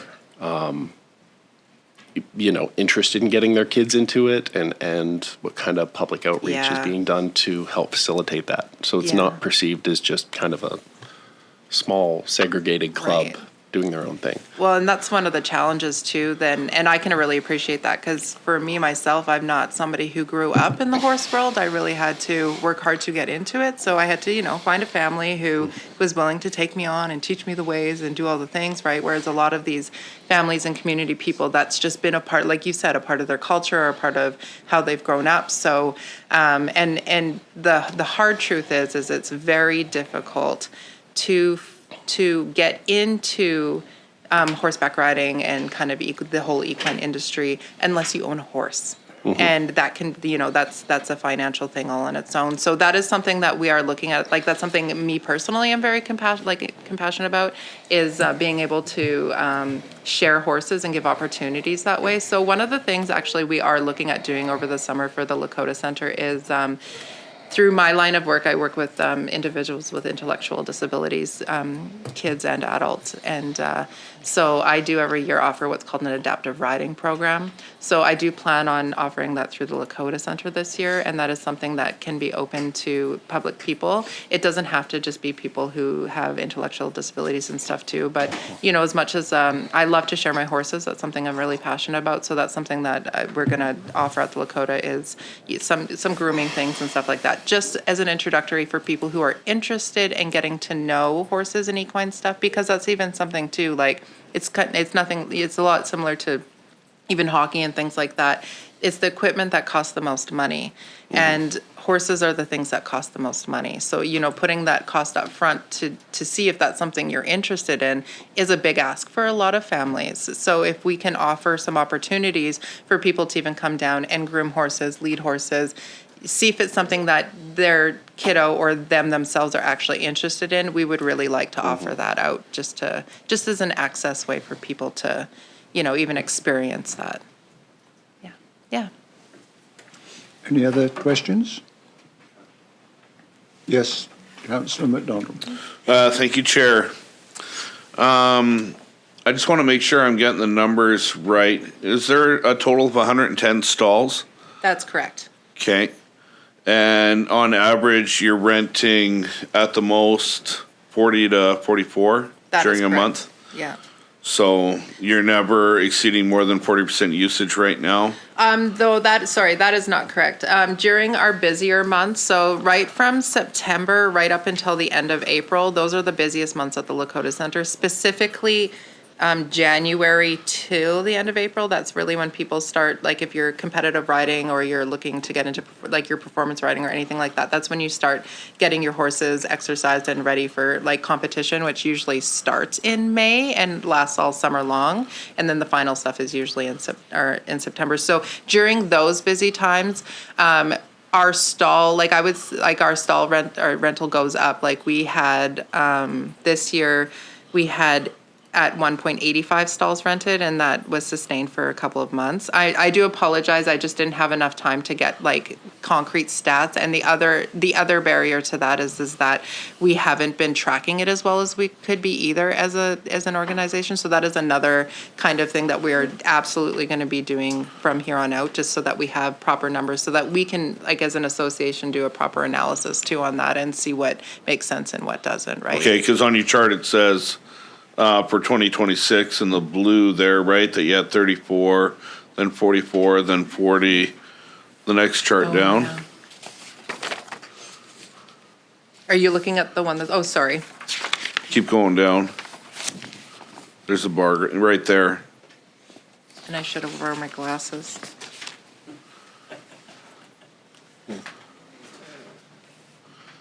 So those numbers aren't accurate then?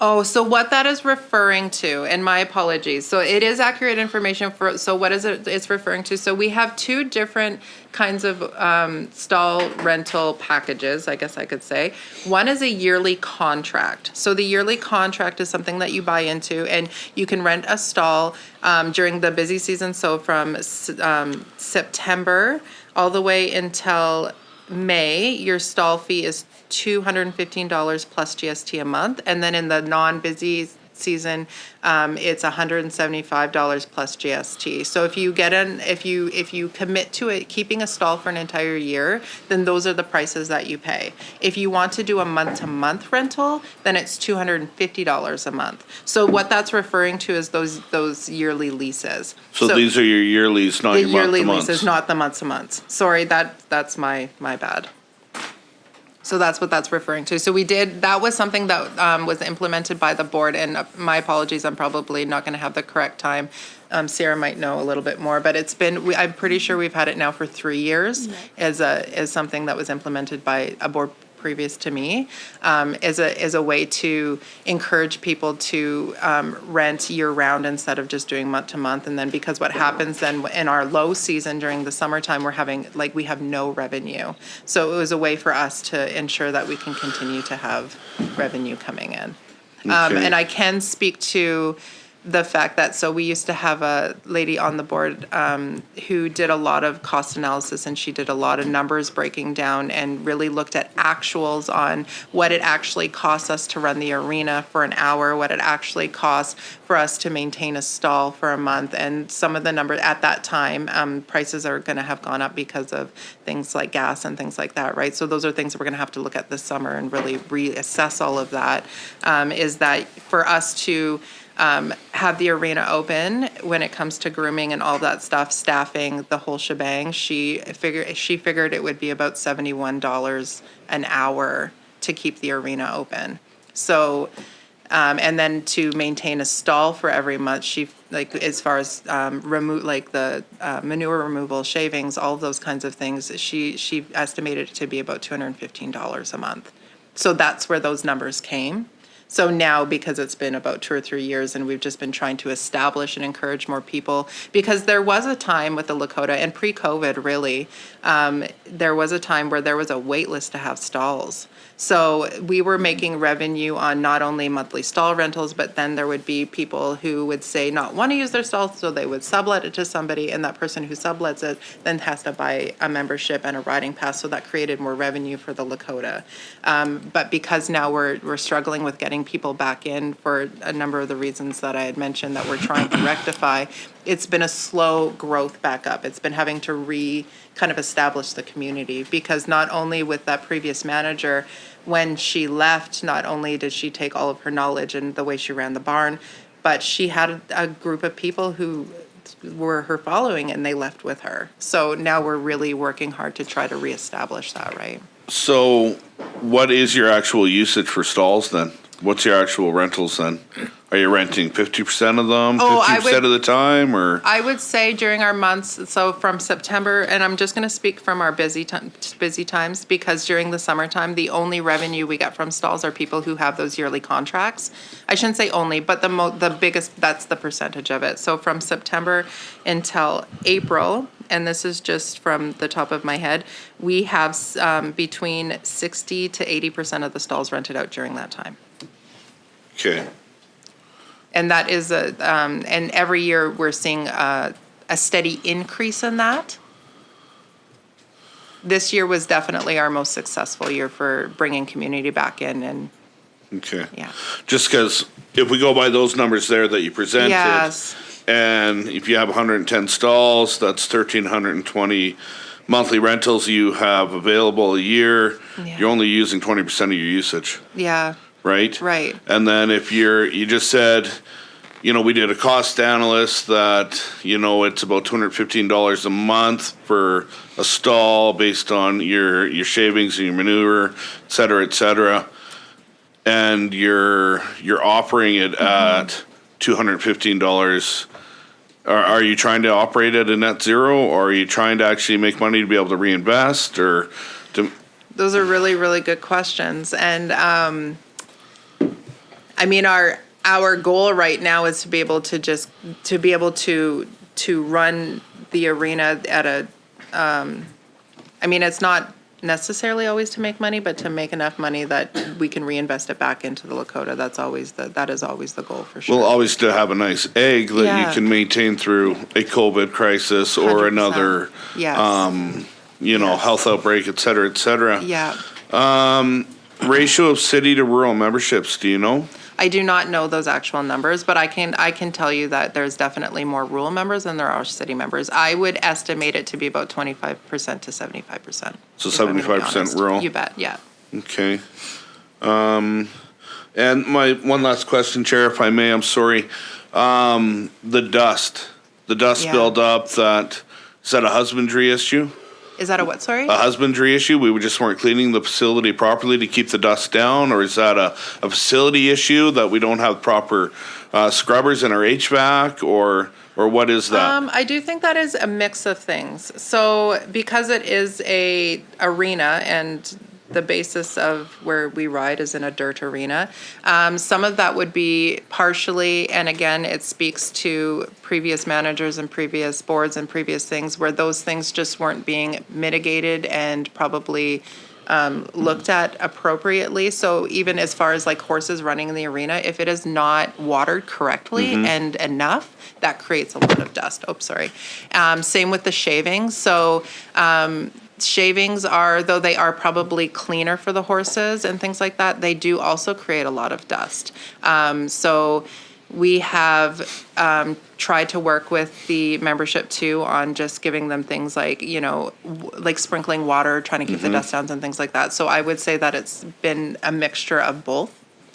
We have definitely had a huge focus. That's been our biggest focus because it like not only is it health and safety for us, it's huge for the horses too. Like they live in that all the time. And as far as like respiratory challenges and things like that, they're like you talk to the DC vet, and since the Lakota has been open, that has been a serious risk for having your animals boarded in there. There is also definitely, I would say, some air exchange problems within the building from just maybe just the way it's built. I'm not sure, but even if you like try to keep dust control down as much as you can in there, like there is always like an air quality thing in there. Like if you walk into that building and walk out, like you smell like the barn. Like so there's definitely probably a mixture of both, I would say. Can't. Yeah. And because it's combustible dust too, so now Correct. we're putting our facility at risk as well. Correct. Right? Yes. Okay. Thank you. Those are all my questions. Yeah, no, thanks, you. Thanks, guys. Yeah. Councillor Apollonia. Thank you, Chair. Thank you very much, Holly and Shara, and of course, Arble, for coming over. That's the hardest to sit on right now. And I agree to our chair that thank you very much. As his memory is, as he said, I will trust him. That is the first presentation for your organization. So thank you very much for coming over. It's really a good educational piece, especially for us. Yes, thank Especially you. we are here, mostly are new. So it's really a good education for us. And sometimes we are, even me, for example, I've been here for quite some time. I'm just only seeing Lakota out the outside, but I don't know what's going inside. Right.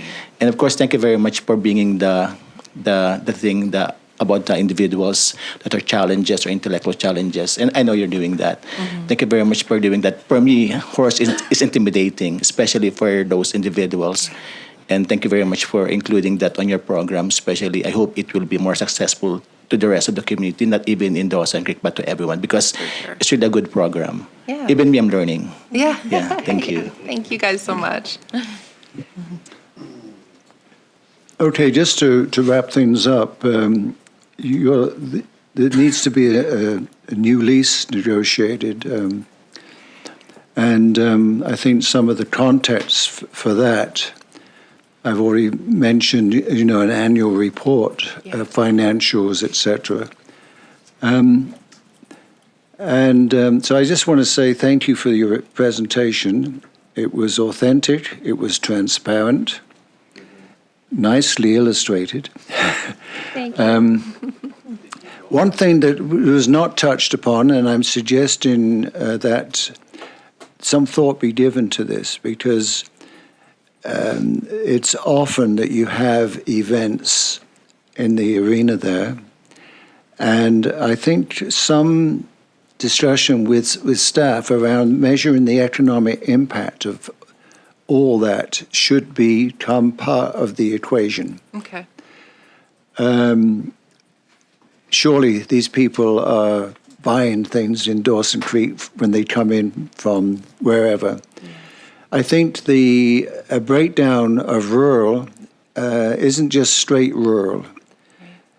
Certainly the percentage who are live in the city, or you might say pay taxes, property taxes in the city, that would be fair ball. But we'd also need to break down what percentage from POOS, what percentage from I've forgot the name of the county in Alberta, Saddle Hills would be very important. Okay. And regional district, very important. The context of the lease needs to, in some of our views, this is just sharing this, the annual investment operating-wise from the city taxpayers is around 150 to 180,000, depends, a year. In addition to that, there's the capital repairs and all that stuff. This city is tapped out money-wise. Its affairs are in good order, but the point is this year we had to go into reserves to operate what we need to deliver. Right. And so there needs to be discussion around that sort of thing. But this is an excellent presentation for this council. I'm sure and hope many of them will be here next year. But these discussions will happen led by staff, with yourself and others. And so this is a good context for it, and you provided very good information. So thank you very much. Thank you. Thank you guys very much. I have to ask Sierra a question. Okay. It's going to bug me, so I may as well ask you. Jones, I had a wonderful staff person called Jones, who's which Jones family do you belong to? I belong to Doug and Sherry Jones. Okay, thank you very much. Thank you. So we'll move on to our next presentation. The presentation from Transit, was that scheduled for a certain time? We're just going to have that, no staff person, just the material. Correct? Oh, there. Okay, good. Thank you.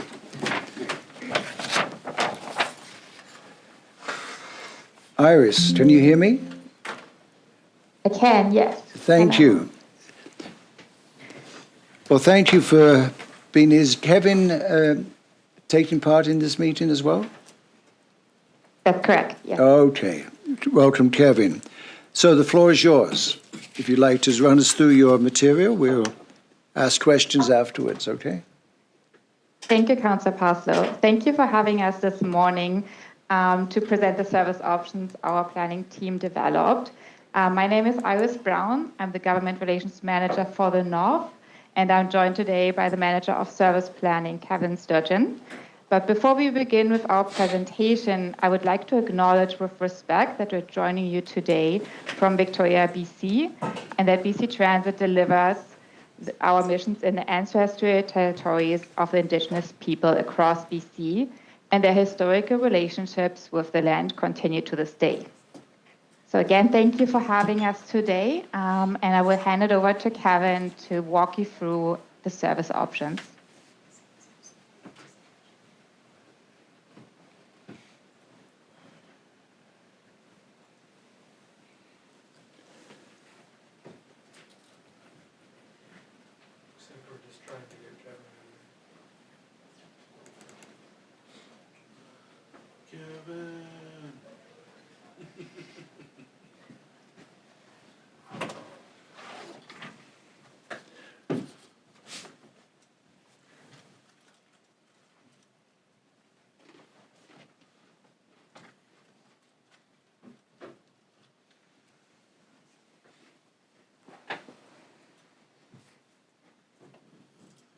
Got a better offer this morning.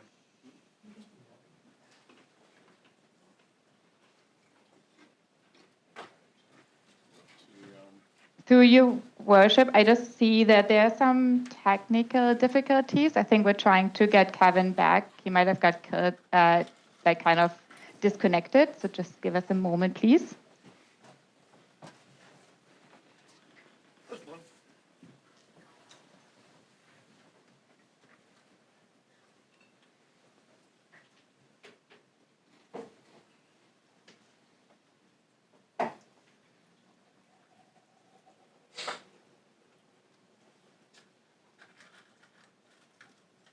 Hi, Kevin.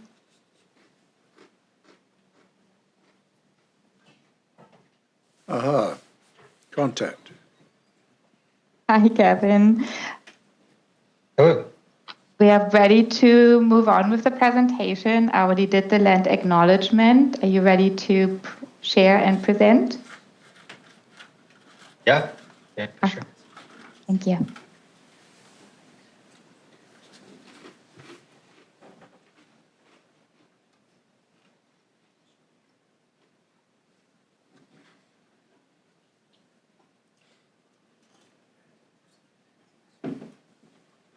So you already did the land acknowledgement? Okay. That's correct, yeah. Okay. Well, let's get on with it then. So today, the Dawson Creek Transit System has 2 routes and uses 3 buses, and there are 3,300 service hours per year. That's 13 hours per weekday and 65 hours per week. On the 2 routes, as we mentioned last time in February, I think it was, each route takes 40 minutes to travel in a loop. And so anybody riding on one of the routes would have a 40-minute round trip, whether it's 20 minutes there in Mac or 10 minutes in one way and 30 in the other. However, the people who need to transfer may take up to 80 minutes in one direction. The service is geared towards the schools, the middle school and the secondary school. Both routes go there and they get quite full at bell times. However, people need to transfer to go between the north and the south. And so, for example, anybody living north of the tracks that wants to go to Walmart would need to transfer, and then they would be subject to quite a bit of delay. Based on our last visit to council a couple months ago, council directed us to come up with or to refine a conceptual option that would be just one route going in a larger circuit. And so today we have two options to present. So the first one we're calling route option A. This would be a route that takes between 60 and 70 minutes. It would cover most of the same areas as are covered today, but with a gap in the northwestern part of the city, which is sort of the lower ridership area, but there are still a couple of decently used stops in that corner.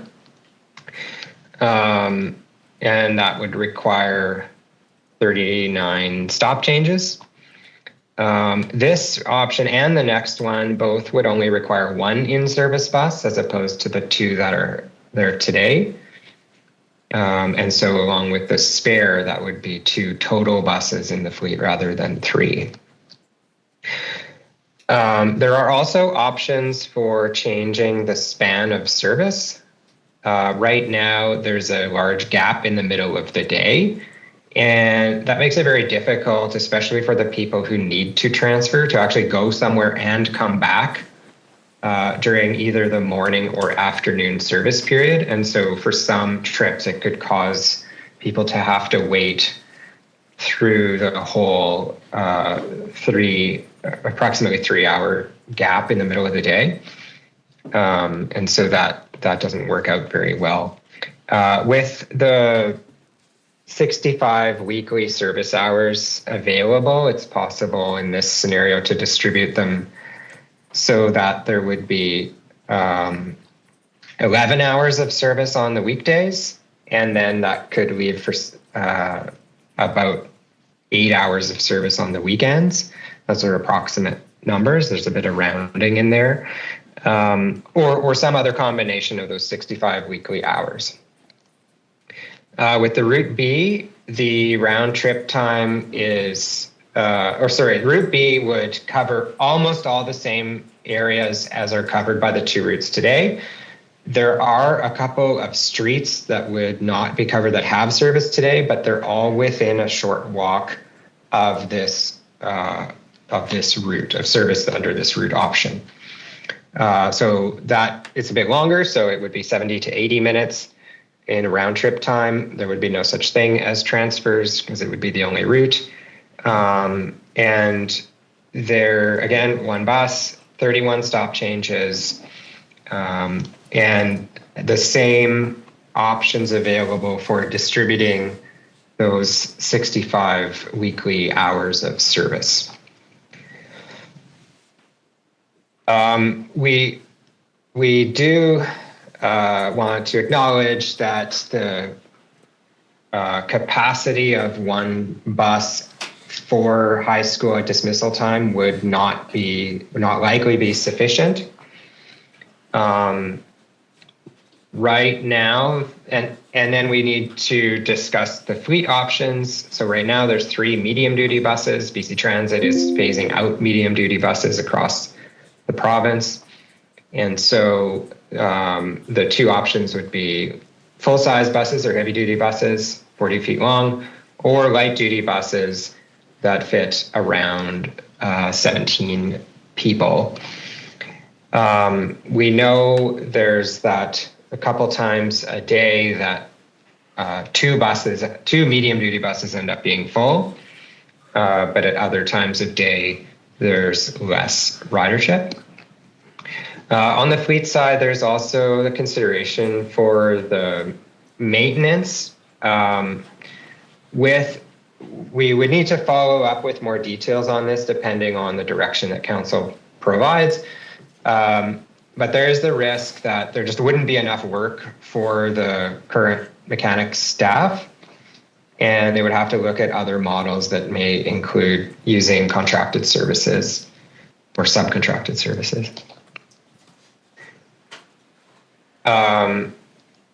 So with the cost estimation, we've assumed that the number of hours per week and therefore per year stays the same. But then there would be a change to the number of buses and the type of buses. So there has to be a change to the type of bus in any case. And so the option of heavy duty, moving from 3 medium duties to 2 heavy duties would save about 8% of the total municipal cost. And then going to light duty buses would save more, 25% roughly.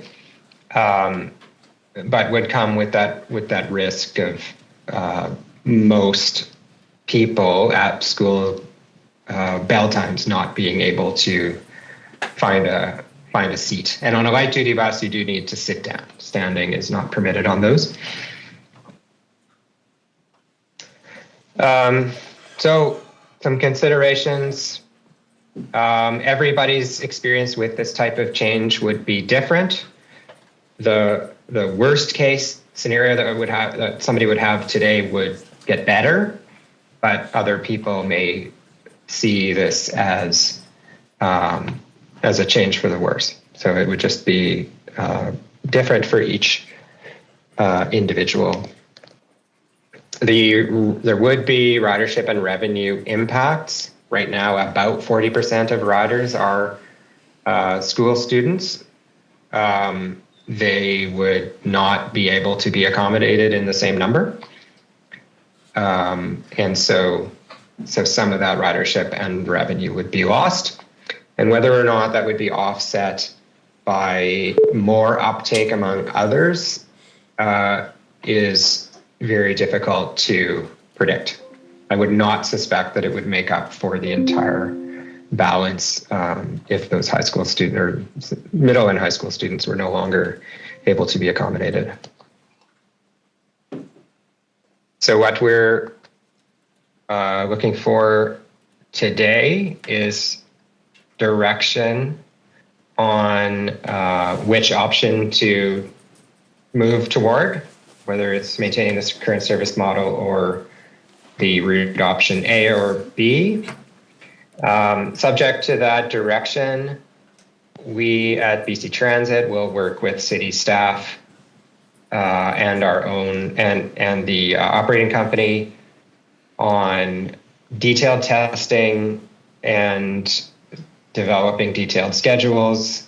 And then when it comes to implementation, there would be marketing. The city would be responsible for those bus stop changes, installing the new ones and removing the old ones, moving shelters and other amenities as required, and so on.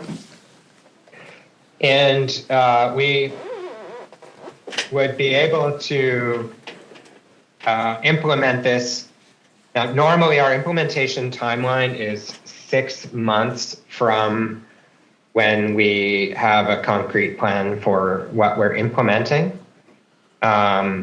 That can be shaved down a little bit to if we wanted to target changing things by September. And otherwise, if we can't hit the September date, then the additional risk would just be that during the school year, or at the start of the school year, students would come to rely on service under the status quo, and then at some point during the school year, that would change quite substantially for them. So, so if there was going to be a large change like that, we would normally recommend that it happen by the first day of school or before the first day of school to avoid that transition during the school year. And I think that's all I have. Open to your questions. Okay, thank you very much. Any questions from my colleagues? Councillor Earl. Yes, thank you, Mr. Chair, and thank you to Kevin for the presentation and for the options and taking the direction from council and putting it into this. Question, do drivers currently track the number of pass-ups they do? We do track the number of pass-ups, but I don't have that number off the top of my head. If you'd like, I can follow up with that. Yeah, I just out of curiosity, if we're talking about these options and what the degree to which people are going to be inconvenienced by any change we make, I think that's a good piece of information to have. And from what I gather based on the presentation, Route A and Route B as proposed, there's not necessarily a cost differential between the routes so much as the cost differential is between whether or not we're going with light duty or heavy duty bus, correct? And I guess the revenue collected.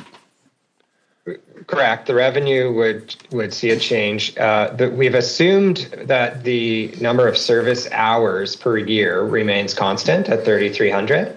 And then developed the options that relied on one fewer vehicle. So the savings come in one fewer vehicle, and then the difference in potential savings is based on which type of vehicle. Okay. Thank you for that clarification. And I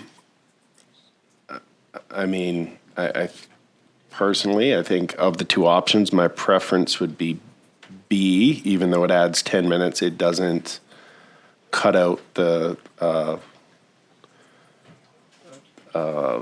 Crescent View or Crescent Park School and whatnot. But that'll be a conversation for the broader council. Do you need an answer back by today? The reason I'm asking is the mayor isn't actually here for this, and I'm not sure if it's I assume it's a conversation he's going to want to be a part of, given how long it's been up to this point. If we wait a couple weeks, does that still give you guys enough time to do what you need to do with direction? Yeah, I think a matter of weeks we can deal with and still target a September implementation if there is going to be a big change. I think anything beyond more than a month from now would put a September implementation in jeopardy and make it difficult to achieve that timeline.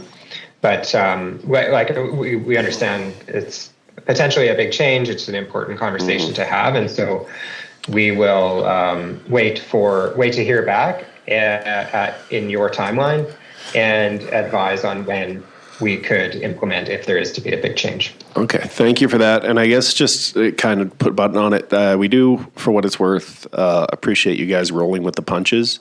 I know this has been a lot of back and forth and a lot of at times mixed messages as we try to articulate what we're looking for and try to find a model that works for a remote rural community of our size with the kind of demand we have.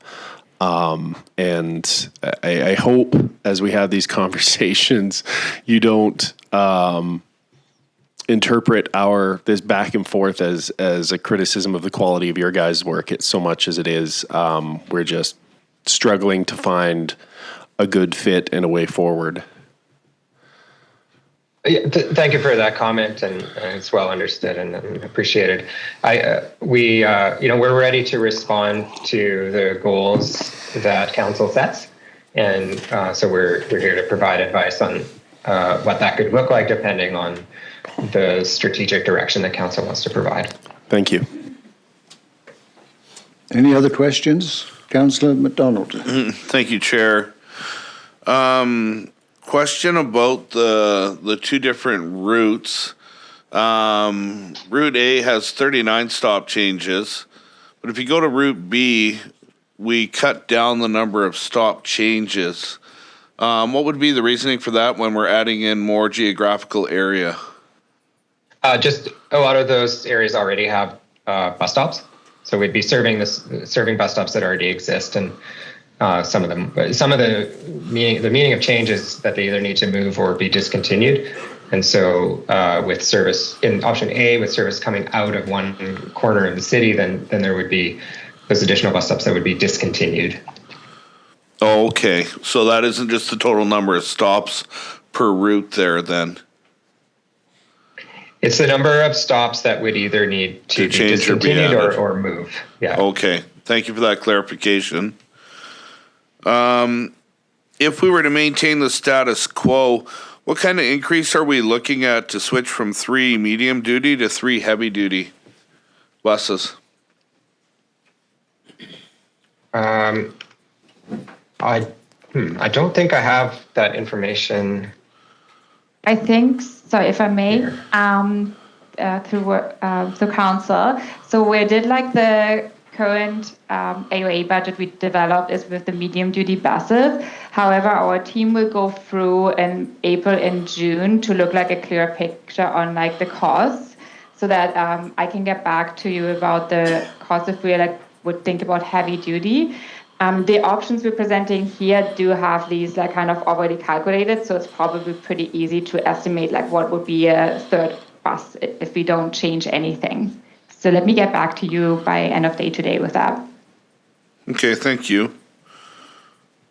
And if we are to switch down to 2 buses over 3, and you have to go to contracted mechanicals, do you anticipate an increased cost of that as well? Or we're having your unknown. own? That's unknown so far. We would need to talk to the operating company in more detail about it.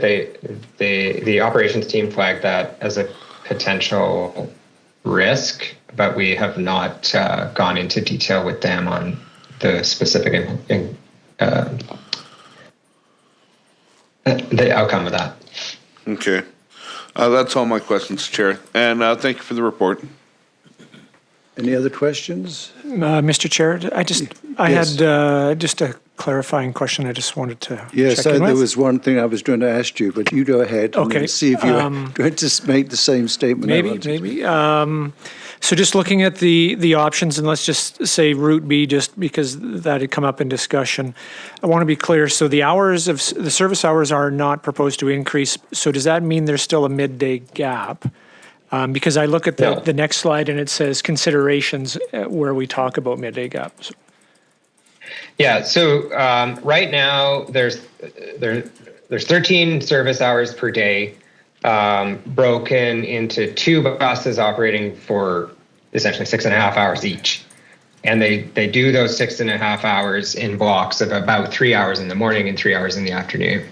And so by going to 1 bus, it could just run 13 consecutive hours on weekdays, or we could take the 65 hours a week, make it, say, 11 consecutive hours for 1 bus on weekdays, and then have that 2 extra hours times 5 days available on Saturdays. With rounding, we would estimate it would be about 8 hours of service, and with rounding and the out of service time driving to and from the garage, we estimate we could get about 11 consecutive hours of service on weekdays and 8 consecutive hours on Saturdays, for example, as just another way to break down 65 hours per week. Gotcha. So there's some options within that. Okay. Thank you. Great. Well, question to staff here. Wasn't there a concern that we discussed agenda preparation that there's some populated areas were being missed? I think it might have been the mayor who verbalized that. Do you recall anything about that? Yes, Mr. Chair. So I think option A definitely has a smaller footprint, I'll call it, for a route. And option B appears that it gets up into kind of more of every corner of town. And that was the one we were talking about is option A didn't go up into the northwest corner of town where option B does show that. So. Yeah. Okay, just a question from me. The cost of installation of bus stops or moving is, who bears that cost? So Go ahead. Kevin, go ahead. Sorry? That's a local government cost. Thank you. And the sole reason for doing this scenarios with the two large buses is to minimize passovers and accommodate the morning and afternoon run for school students. Correct? Correct. Thank you. Well, again, I'm not going to reiterate what Councillor Earl said, but I think we all share that. We appreciate you guys and your due diligence and partnership. So thank you very much. Thank you. Yeah. So, what's the time here? 11:16. 11:16. So we should move on with our agenda. Are there any late? Yes? Say goodbye to them. I thought I did that. Bye-bye. I thought I'd done that. Sorry. Thank you. Bye-bye. Leave them hanging there. We're done. We're done. Okay, so can we move on with our agenda, the strategic priorities chart? Any updates at all? Anything, comments? Just moving late items from anyone? No? New councillor business? Are you trying to figure out how to use that? Oh, yeah, we are. Okay. Councillor MacDonald. Thank you, Chair. I would just like to inform my fellow councillors here that Smile Cookie is fast approaching here at the end of the month, and I'm hoping everybody would like to give staff a final opportunity to maybe have a win within this 4-year council term and challenge us again on a Smile Cookie eating challenge. We would love that opportunity, as long as Councillor Earl has to eat it with a knife and fork.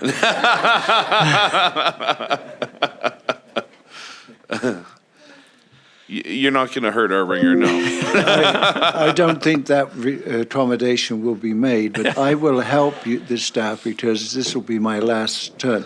I will not start eating mine until you guys are 2 people down to give Councillor Earl more of a challenge. I got a family doctor last year, and he's not a fan of me doing this. Any other new councillor business? I just also wanted to mention that myself and Councillor Sudnick last week were able to attend the Council of Forestry Industry Conference in Vancouver.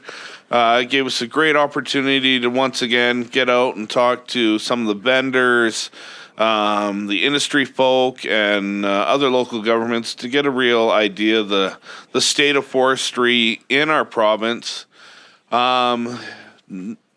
Not a ton of positive came out of the conference this year.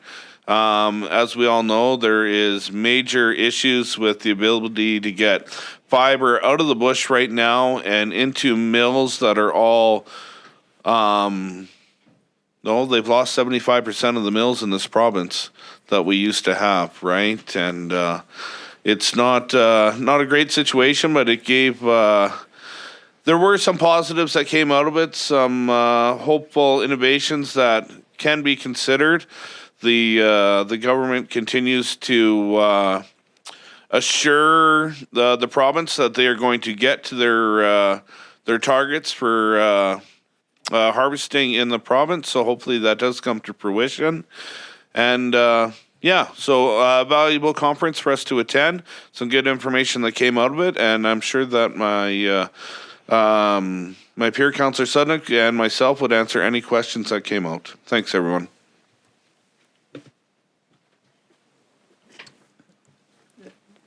I don't see any questions, so I will thank you. Oh, yes, Councillor Apollonio, sorry. Okay. Thank you, Your Worship. Of course, just letting you know, coming from the community, because I was invited for some new businesses being opened, like the Happy Tales, which is for pets. And of course, the the food tasting that I went last Saturday. Yeah, I think they're so thankful for the city because of the generous support coming from the city. They're so thankful for the easy, processing of their permits and licenses. And of course, they said thank you for the opportunity of the signage program. They're so thankful with that. It's a big help for them.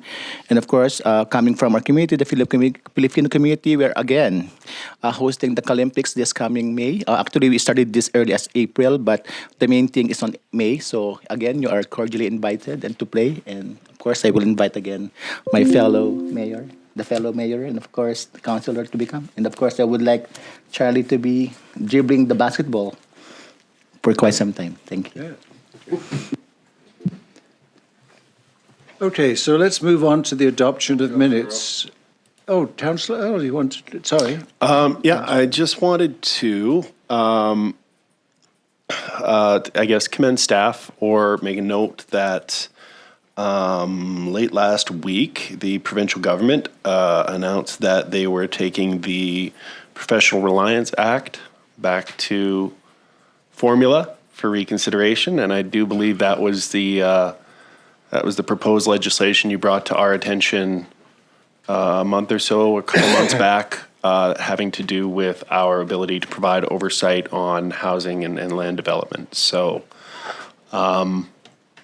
one of those things where being the squeaky wheel does get you some grease. So thank you for bringing that to our attention and following up with that.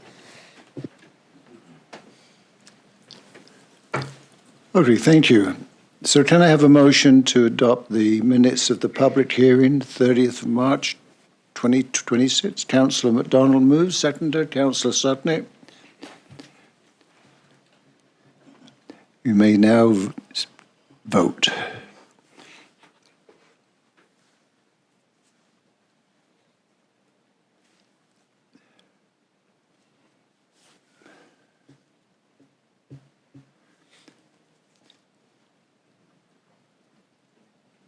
Speaker Liz Parslow, why isn't mine? I'm hitting the yes button.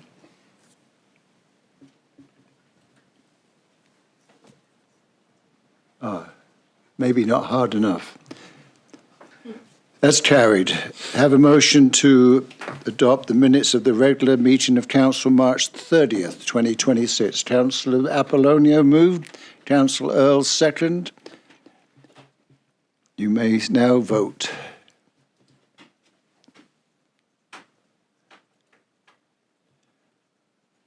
That's carried. And no business arising? So we move on to the card.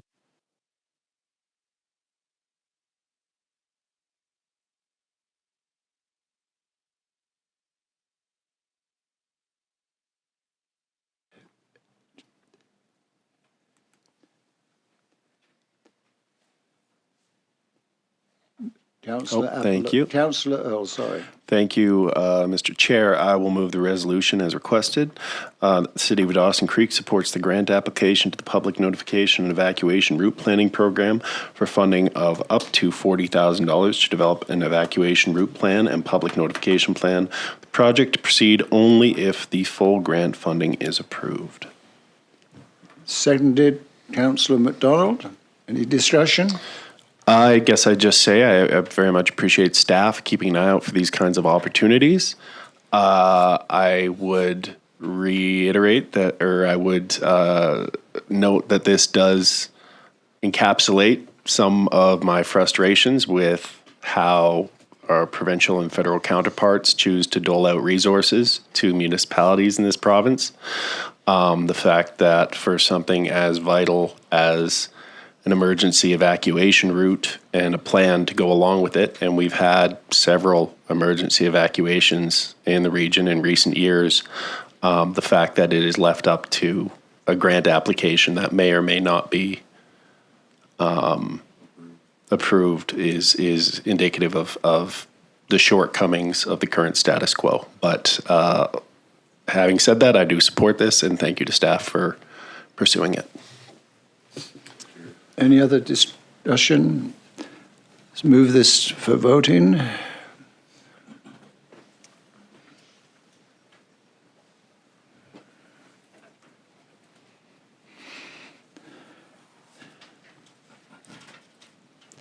So we'll now move on to our reports. Report number M-26-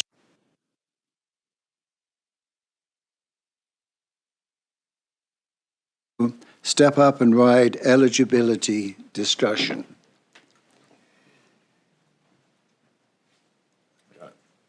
Councillor Sutnick?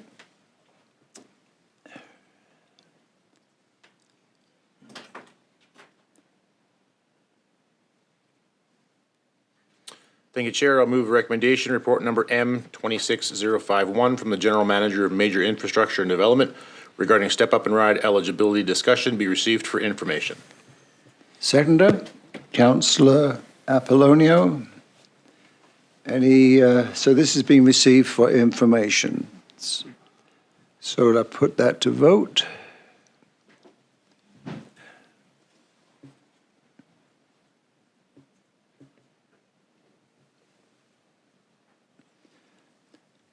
That's carried. Next item, report number 26-058 from the Director of Development Services, read Dawson Creek Society for Community Living request for permit fee waiver.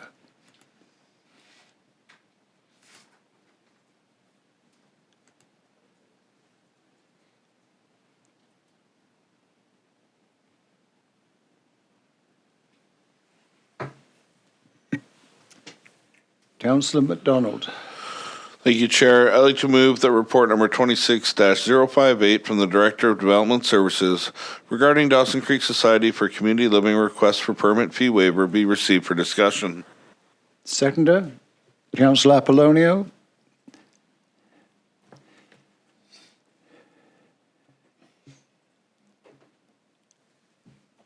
You may now vote.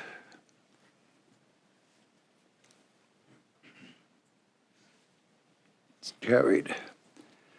Councillor MacDonald, you'd like to lead off the discussion? No.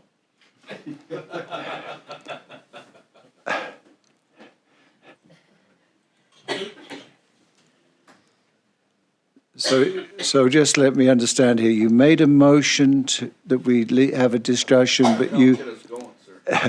I see. So maybe I can ask a question of staff. What is staff's view on this? Why would we do this?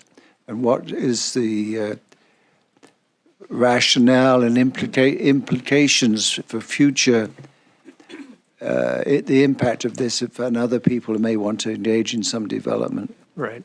So, Mr. Chair, I guess there's a couple things with this.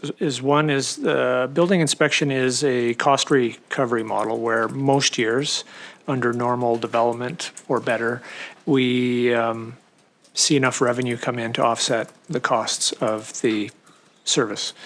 So this, of course, takes away from some of that if we were to grant this. There's still a requirement, obviously, for that work to continue. These projects would be, they'd be available to apply for RTE, correct? If it's residential? Yes, unless they permissive. Yeah, so there's kind of a two-prong approach there. So there's possibly a revitalization tax exemption they could apply for. They also have the opportunity to apply for permissive tax exemptions. So there's a number of avenues that this group gets some relief, I guess is what I'm saying. So this is another ask, and it's really up to council whether they want to entertain it. Okay. Any other comments? Councillor Earl. Thank you, Mr. Chair. And through to staff, and just trying to jog my mind, I don't recall us ever having done an end run around the fee process through grant. Have we? I mean, and maybe I'm mistaken. I don't think it's something we've done. I mean, Boltree's house, when they did that, they paid development the fee, did they not? Through you, Mr. Chair, I don't recall specifically, but I hazard to say that we have never. we may have at a much lesser scale somewhere along the line. And for some reason, Miles Earl Park Society jumps into my head, that we may have done something out there many years ago where we provided some relief on a building permit, but I would have to go back and look at that. So I mean, my opinion on this, and I'm happy to be persuaded by my colleagues, is that we do have the tax exemption in place for new construction that will, in all likelihood, be comparable to whatever relief they would have gotten through a grant. Number two, we don't have more money budgeted in our grant, certainly not to cover off this amount. Thirdly, I don't really think this is what the grant budget is intended for. This function is an important function. It costs money. I don't think we should set the precedent of not collecting those fees because they do cost. These facilities, when it's built, is probably, because it's owned by a nonprofit, in all likelihood going to apply for a tax exemption anyway. Which is another form of relief. So I think with those avenues available to them, I don't know that it's something I'm interested in. I would move forward with not supporting a grant in lieu. But once again, anybody who wants to argue me down off the ledge, feel free. Councillor MacDonald, are you prepared to argue him down from this ledge, or? No, sir. I'm here to join him on the ledge and fully support everything Councillor Earl just said. I think there are other pathways for relief for the nonprofits, for this group, whether it's permissive tax or our new tax exemption bylaw we just started. I think there are other pathways for them to get savings, and I agree our grant system is not intended for something specifically like this. I fully agree with Councillor Earl and would not support this. Any other discussion? Well, just before somebody makes a motion, every time this word, a certain word was mentioned, it was like a dagger in my back. I heard it maybe 6 times. And it was the word adding it to our tax exemption portfolio. We have one of the largest tax exemptions portfolio already. It should be less than it is not added to. But apart from that, I agree with Councillor Earl's statements. So would you like to make a motion? Thank you, Mr. Chair. I will move recommendation number 2, option 3, that council denies the request from the Dawson Creek Society for Community Living for a grant in lieu of building permit fees for 1405 101st Avenue. Seconded by Councillor MacDonald. You may now vote.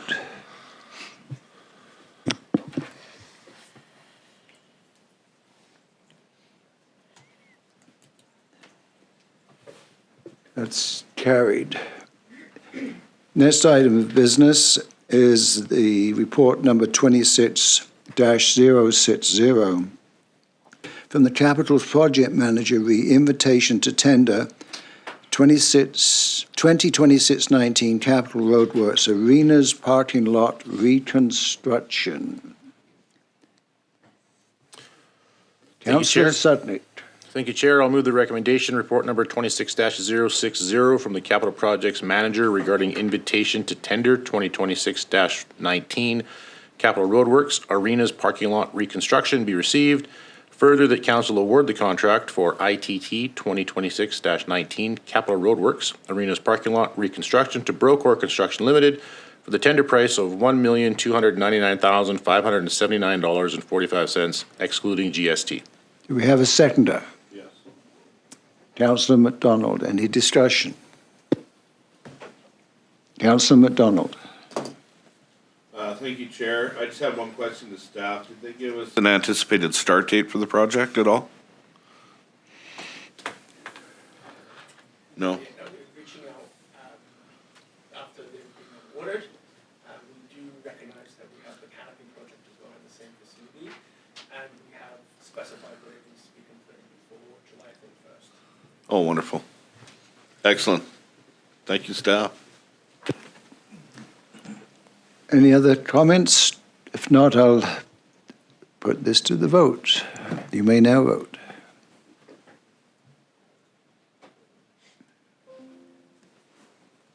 That's carried. Next item from the Chief Financial Officer, Revitalization Tax Exemption Agreement, 201 Highway 2.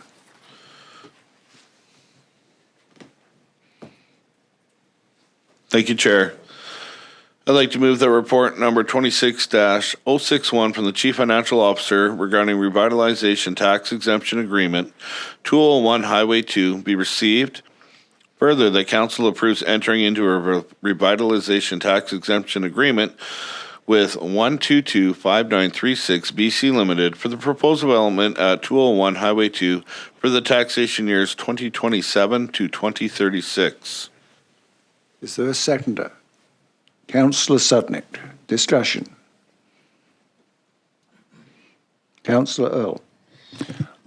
Thank you, Mr. Chair. Thank you, staff, for the report. I know this is a somewhat new undertaking for us as we see development happen, but I think a $27 million development is good news.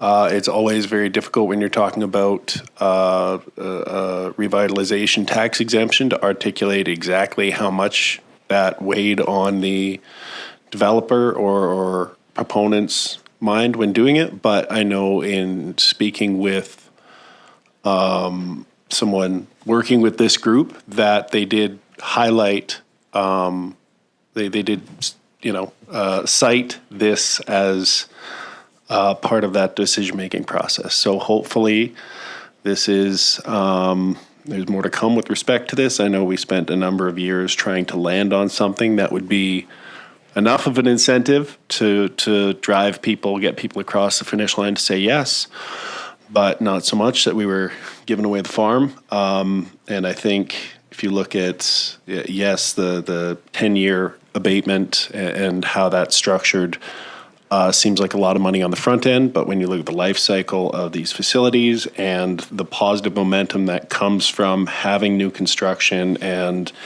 having it done locally, I think the trade-off is worth it. Any other comments? If not, we'll put this to the vote. You may now vote.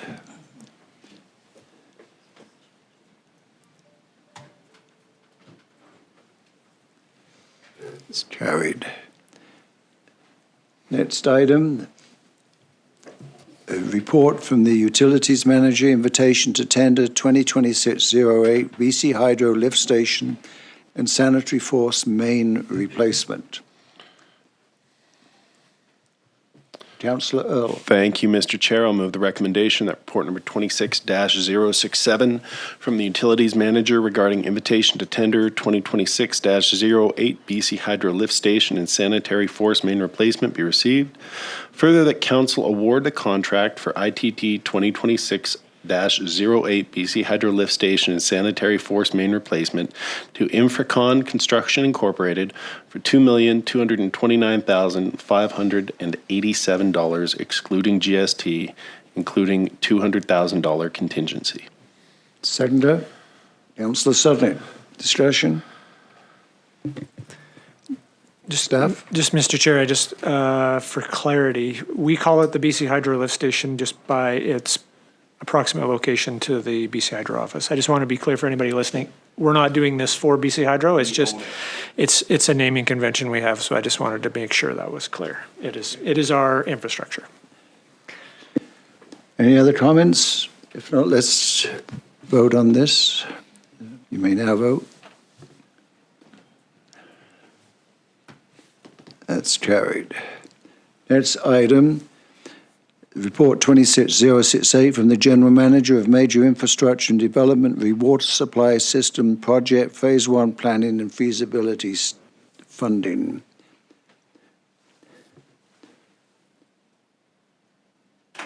Councillor MacDonald? Thank you, Chair. I'd like to move that report number 26-068 from the General Manager of Major Infrastructure and Development regarding Water Supply System Project, Phase 1, Planning and Feasibility Funding be received. Further, that Council approve up to $650,000 in additional funding from the Water Capital Reserve to complete Phase 1 of the Water Supply Systems Project. Councillor Apollonio seconds it. Discussion. Councillor MacDonald, you don't want to talk about why you supported this? To lead the discussion? No? Okay, you've been very quiet today. That's good. Councillor Earl. Thank you, Mr. Chair. I guess this is a vote of significance as this gets us really down into the weeds and commits us to pursuing something for a number of years, probably past not only the tenure of council, some of the councillors here, some of the staff here, but it is something that has implications for the next 50 to 100 years of the community. So it's not a vote to take lightly. I guess I do question through to staff.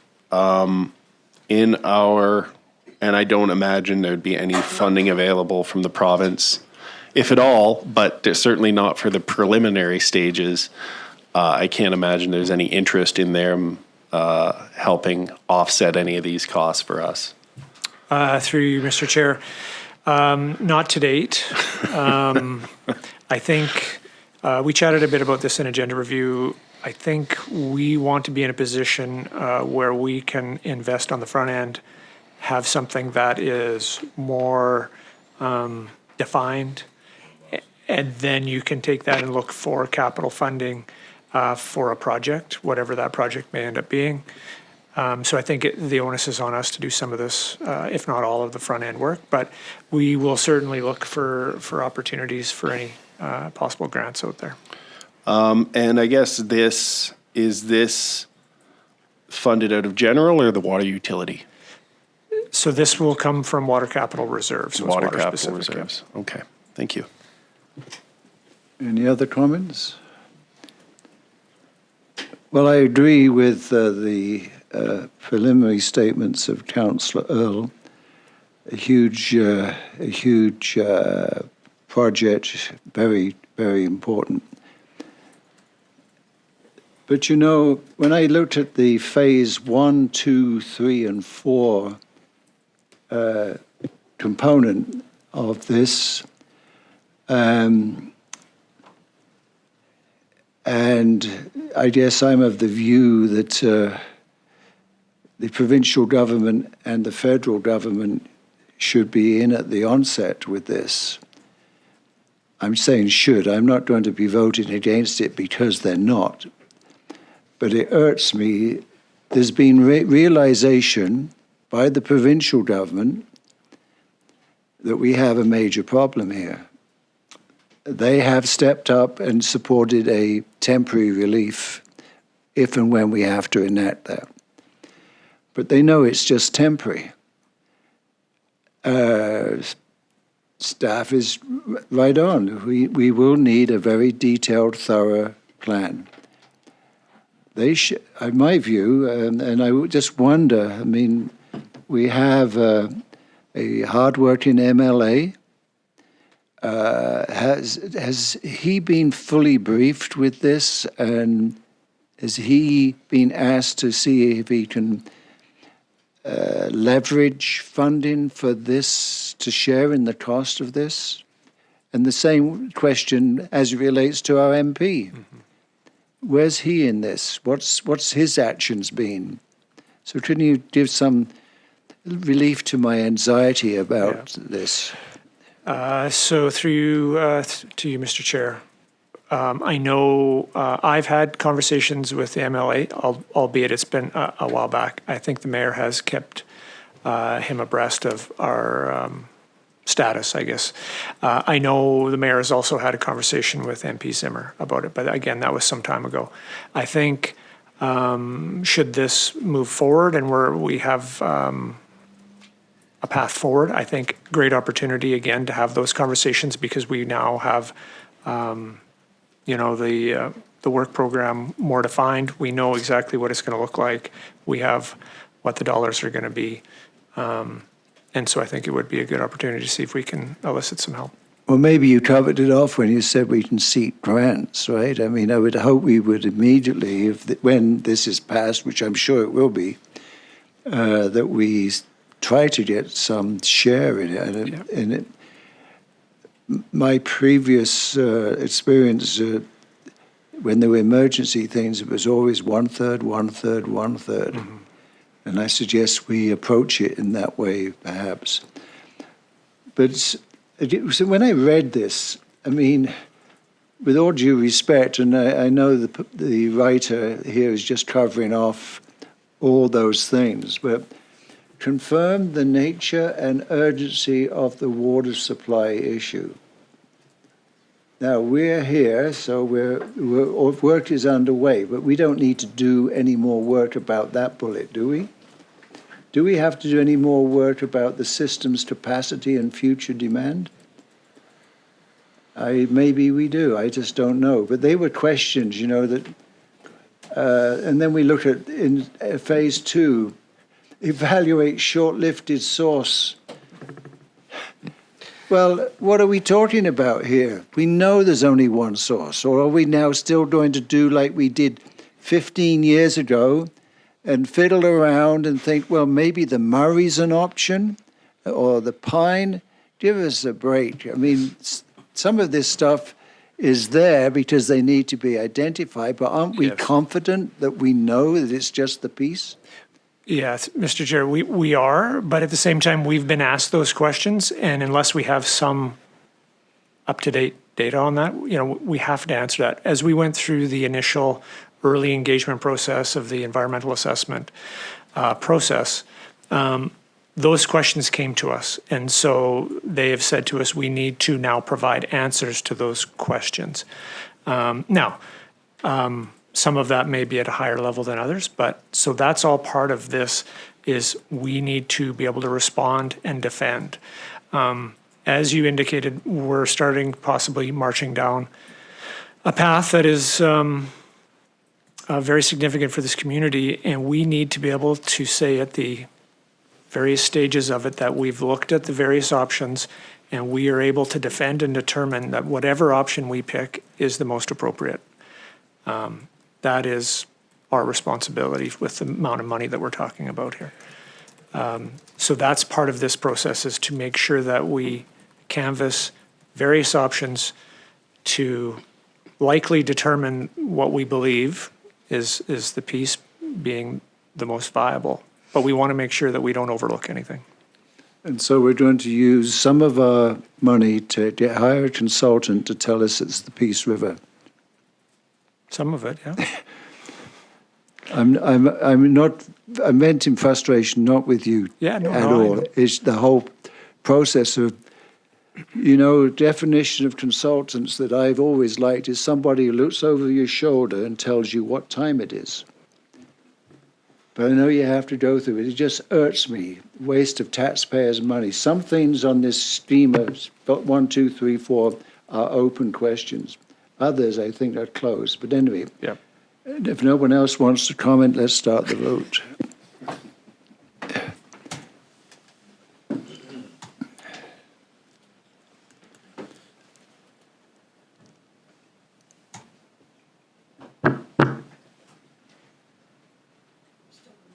Yeah, so who are we waiting for? Councillor Apollonia, please wake up. Thank you. That is carried. The next item is report number M26069, From the Deputy Corporate Officer, Memo South Peace Mile Zero Park Society Board nomination. Councillor Sutnick. Thank you, Chair. I'll move the report number M26-069 from the Deputy Corporate Officer regarding the South Peace Mile Zero Park Society Board nominations be received. Further, that Council nominate Christy Rose to the South Peace Mile Zero Park Society Board for an additional one-year term. Seconder, Councillor Apollonio. Start voting.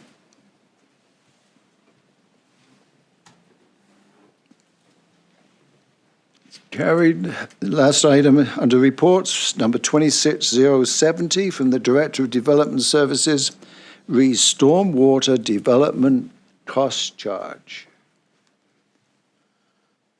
Councillor Apollonio.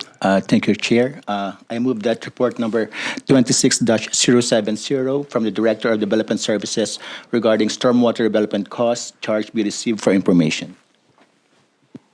Seconder, Councillor Kaempf. Start voting.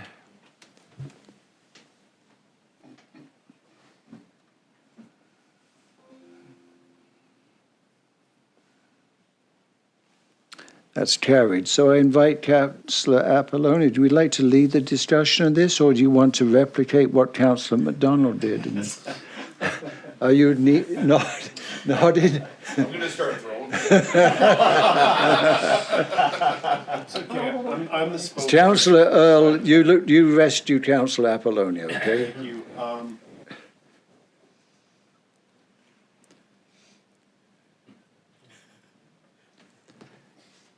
If you keep looking at it long enough, it may change. Hey, okay, there we go. Thank you. So assuming we're receiving this for information, given the price tag attached to it and the amount of work, staff would like some direction as to whether or not this is something we want to pursue. And given that we've just finalized the budget, assuming this would be in next year's budget if we opted to go ahead with it. Yeah, so through you, Mr. Chair, you're exactly right. I mean, I think it's not budgeted for. This is something that we're going to have to look at in subsequent budgets. The engineering work to re-update the stormwater plan is going to have to be done, so you'll see that likely from staff come forward for the 27 budget process. And if once that's completed, then if at that time if council wants to initiate the DCC work on it, it can kind of happen together. Yeah, I'm not sure. In reading this, I'm almost tempted to propose similar to the flood mitigation reserve we had going for a while. It might be worthwhile to start stock because once again we're kind of butting up to. This is going to be a decision of the next council in their first budget. I personally think it's a piece of work we need to look at, right? It's a legitimate cost, which, if we aren't charging it as a fee, we're absorbing it as a tax. That's a trade-off. Either we pay for it with fees, we pay for it with general tax revenue. So I think it's important that we have an accurate understanding of what the costs are, and especially with the increasingly erratic nature of the freeze-thaw cycle here in the piece. Stormwater and drainage is not gonna stop being an important issue. I'm not sure whether that's something we should be committing to on behalf of the next council right now. I mean, at the end of the day, they'll get the option as part of the capital budget in front of them to either approve or decline. So yeah, I don't think so, but I mean, I would be interested in seeing this as part of next year's capital budget. Yeah, through you, Mr. Chair. Like I said, staff will be bringing, I think, our that work forward from updating the plan. It's important. We need that as we move forward through any of the capital work that we're doing. And again, you hit it. The storm we don't have a utility for drainage. We have water and sewer utility, but we don't have one for drainage. So that means it comes from general taxation. So you're correct that these drainage projects are hit directly by that. Yeah, I mean, I appreciate any time we talk about a new function or a new apparatus for collecting fees among the general public, a red flag goes up because it looks like, you know, the municipal government's just coming for more of your money potentially. But I think it's important to emphasize to people that you're already paying for this in one form or fashion or another, either in the form of right out of general revenue, or it doesn't get done at all, in which case it costs more over the long run as it becomes an emergent situation or it undermines other infrastructure. Well, this motion was for information, but I asked for discussion. We just see if I could get away with it, and Tab didn't say so, because I do think it's a big topic. Yeah. As Councillor Earl is saying, I know that the climate change people many years ago said that for this region, heavy rain events were going to become the norm, and that storm sewers need to be upgraded. So we can't not engage with this discussion. But if there's nobody else want to sneak in and make a comment, then I suggest we adjourn for lunch. Lunch will be here in 3 minutes, or should we do the bylaw one for adoption? Well, let's do the report number 26059 from the CFO. Read 2026 to 2030 financial plan bylaw number 4627 2026 for consideration of adoption.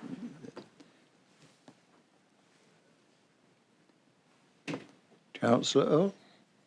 Thank you, Mr. Chair. I'll move the recommendation that report number 26-059 from the Chief Financial Officer regarding 2026 to 2030 financial plan bylaw number 4627 2026 be received.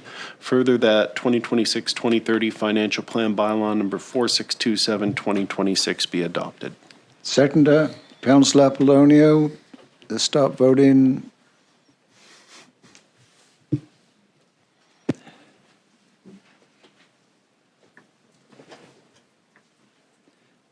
It's carried. Shall we pause and reconvene at 12:30 before we deal with the delegation requests? Is that okay? Saying, Councillor MacDonald? You're doing a great job. In the absence of our mighty leader, you are a great secretary. Section 11, delegation requests, Dawson Creek Judo Association. Does anybody wish to make a motion? Councillor MacDonald. Thank you, Chair. I'd like to move that we grant the request from the Dawson Creek Judo Club for 100 swim passes, with the caveat that we make them multi-use so that they can be used as swim passes or climbing wall passes. Seconder, Councillor Sudnick. Any discussion?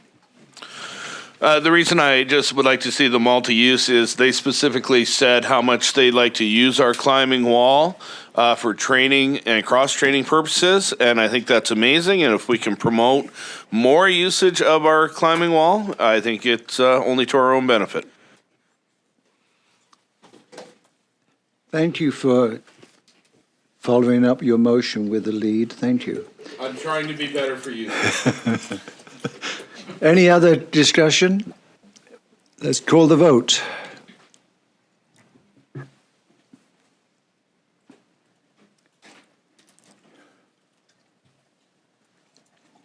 Carried. 11-2, delegation requests, South Peace Soccer Association. Councillor Amy, I was trying to say Emph there, is leaving the meeting, so presumably through a conflict of interest perception. So what's the will of council on this? I just have one question through you to staff, Mr. Chair. When we offer reduced fees in these past couple of years, what's it cost us for the reduced fees?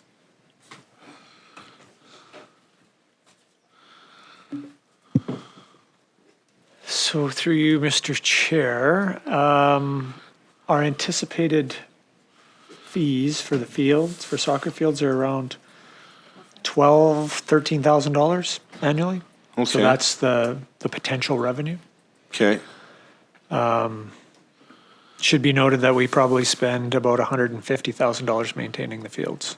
Of course, right. I mean, it is what it is, but that's, those fields are, it's costly. Right, as we supplement all our youth sports. But point of order, wasn't your question around other reductions, or was it just the cost of this specific request? This specific request, just how much we've reduced them in the past and what it cost us to reduce them. Yeah, we just pulled it up through you, Mr. Chair. I think it's closer to about $10,000 in fees. So I believe it was 23 is when they came to us and asked for waiving of the fees, and that carried on for how long? Just the 1 year. So in 23, would have been. We didn't reduce in 24, 25? Yeah, not that we're aware of. We had,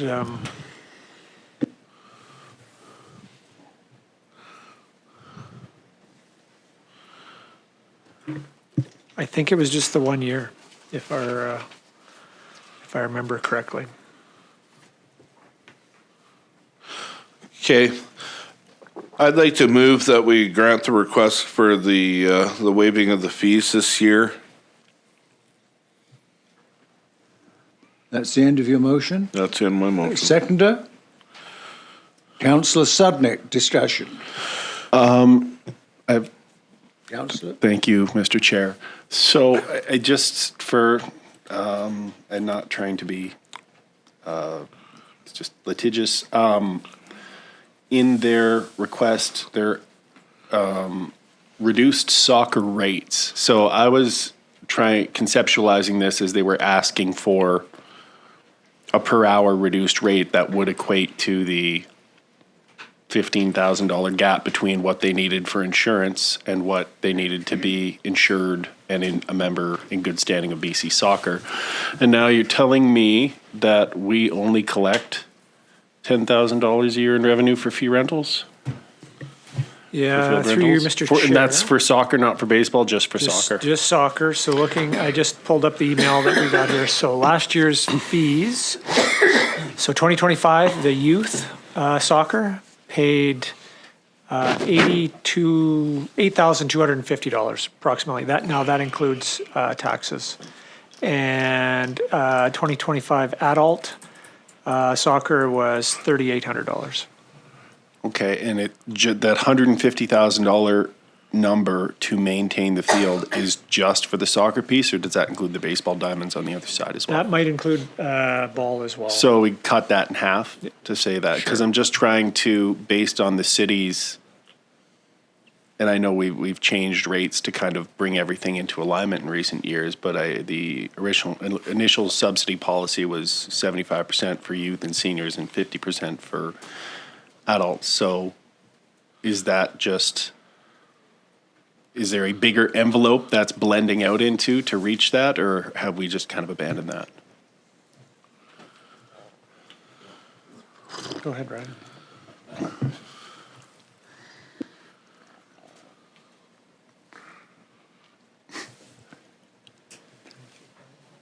Ryan needs to speak. Ryan, you shot your wad this morning. Okay. No, I'm only kidding. Go ahead, Ryan. Mr. Chair, I think that with respect to the benefits continuum relating to setting the fees and all that sort of stuff, when the original policy came forward that the fees or the costs and then the fee structure associated when the math was done would be unattainable by the user groups to pay for the fees associated. And over the years, I think that there was also conversations, I think by then, when Mr. Bernier was in council at the time as well, that discussions around the fee structure and the revenue streams and all that sort of stuff was all part and parcel back in the day. And so there is I'm going to call it I don't want to say a discrepancy, but a difference between sort of the expenses to maintain those assets in sports fields in a very, I'm going to call it professional and curated sort of manner in terms of field maintenance and turf maintenance and watering and all that. Otherwise, the fields those assets will be lost in terms of, and no disregard to other sports fields in the community, but they will just be trampled and really become a safety concern from a sports and an aspect. But we are certainly not recovering anywhere near the 50% as it relates to the Fee subsidy breakdown. Okay. Yeah, 100%. Thank you for the clarification. So the association is basically asking for no fees. Okay. And Yes, that's through your, Mr. Chair, that's what I understand. and if council were to grant this request, where is that money coming from? Because as Councillor Parslow noted earlier, we have approved a budget already. That's correct. And these are in the fees and charges, so you can't just waive them. They have to come in the form of a grant because fees and charges are a bylaw, so you'd have to amend the bylaw. So, well, your options are pull from surplus. Yeah. Or it comes at the expense of something else, which is council says, yes, we want to do that. And we as staff have to go and manage that within and knowing that it's going to come at the cost of something throughout the operational budget. It's not the best way to go. It'd be better to have it specifically targeted so we don't have to try and manage that. Yeah, no, and I appreciate it's not necessarily fair to you guys for us to say, yes, give them the grant and then push it off to you to find the money. If this is something that's the will of council, that will should be expressed on both sides of the balance sheet. That was my question. Thank you. Councillor MacDonald. Thank you, Chair. In 2023, where did we take the money from then?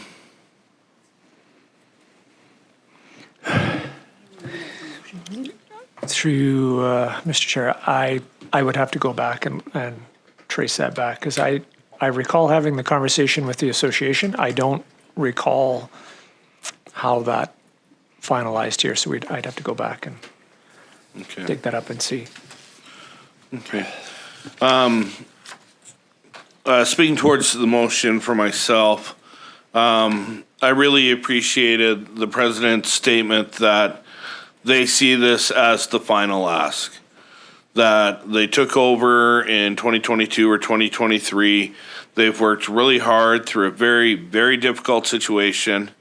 I appreciate they haven't been here every year with this same ask, but now getting through a very difficult accounting process that, in my own experience, I know has probably cost them tens of thousands of dollars just to get themselves to a point where they are able to access other grant sources other than ourselves, that we can support it this final time to have a sport that services 500 youth in our community, probably more. It is a very low barrier sport. Very healthy for keeping our youth, like they say, as crime prevention or anything like that. You want to say low barrier sports is one of the best tools a community has for that public safety. Yeah. And I'd like to see us continue that. And if we can make one last grant towards them to get them over that final hurdle, to get them associated with BC Soccer again, which by their description, gives them much better access to continue to develop their program into possible traveling teams, etc. I would like to see us support them. Recognizing Councillor Earl's point about it's up to us to find the money for staff as well. I recognize that. And I'd like to know where we got it beforehand, but I would still like us to support the club and get them there over this hurdle. Go ahead, Melissa. Melissa, you wish to speak. Go ahead. Go ahead.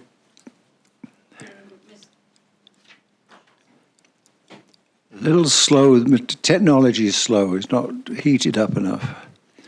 Through Mr. Chair to Councillor McDonald, we were able to find the motion, and so last time Council directed staff to amend the fees and charges bylaw to waive the user fees charged to the South Beach Junior Soccer Association for 1 year being 2023.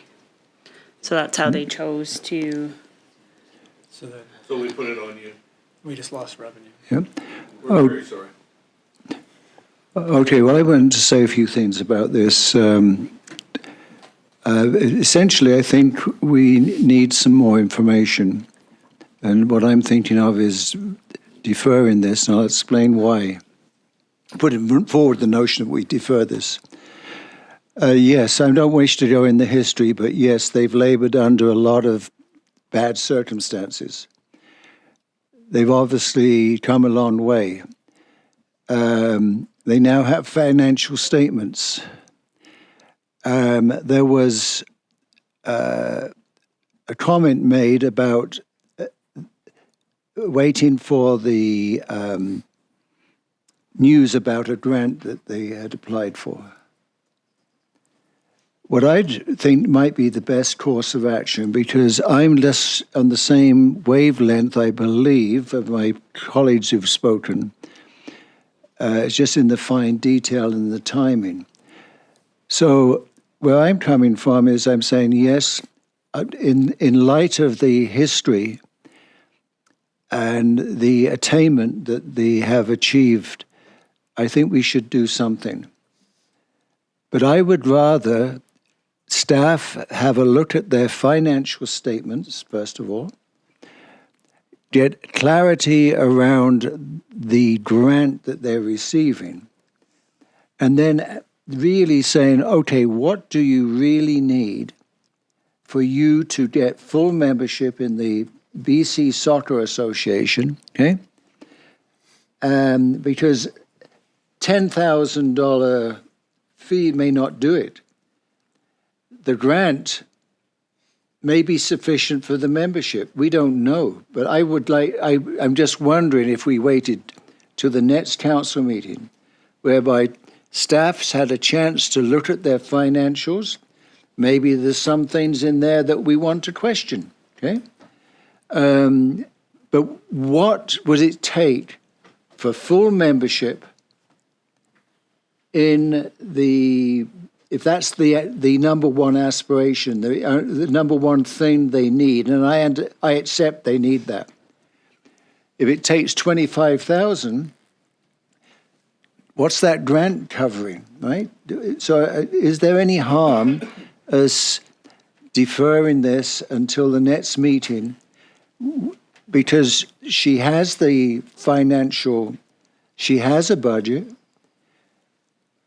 and see how that aligns up with what they really need. Because if we only grant 10,000 and they need 12, we look silly, right? So I'm going to make a motion, if I can get a seconder, that we defer this discussion until the next meeting, with the expectation staff will have received financial information and a budget and can make coherent recommendations so that this Dawson Creek Soccer can be full-fledged members of the BC Soccer Association. And maybe other considerations that staff feel need to be raised. Seconded by Councillor MacDonald. Any comments about this amendment to defer? Yes, Councillor Earl. I'd see rates start May 1st, so presumably next meeting 2 weeks from now is the 27th. So if we were to approve the fee reduction, that would give them enough time to, I'm wondering how, if a 2-week delay is going to impact their plans when they have to be registered, when they need to know if they have enough money to actually sign up. I mean, I assume they're moving forward with it either way, and then they'll just have to find the money elsewhere if council chooses not to go along. It's looking at when they're going to be able to occupy the fields potentially versus when they have to have that money, and how that's the knock-along impact of that is going to affect any other financial decisions the organization has to make. I am in favor of deferring it if it's viable. I just want to make sure we're not going to put them in a tough position. Yeah, through you, Mr. Chair, I think obviously they would like a decision sooner than later. I mean, I'm assuming that, but I think it's also important that we get all the information. So okay, I think it makes sense. Cool. Thank you. Okay, put that to a vote.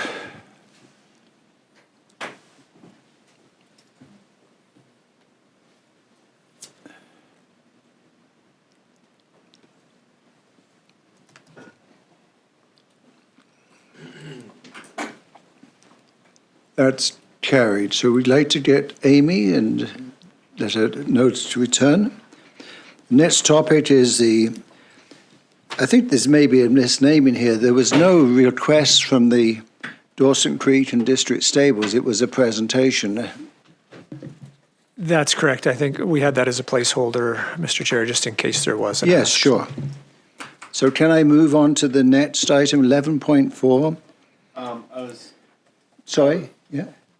Thank you, Chair. I was just going to ask a question through you to staff whether you require any direction from us with respect to the renegotiation, because I know they were looking for support with the lease, and it might be better enclosed, obviously, if we want to discuss specific deal points or particular concerns. But yeah, our plan is to bring it back in closed okay. and have that discussion as we prepare for that. Thank you.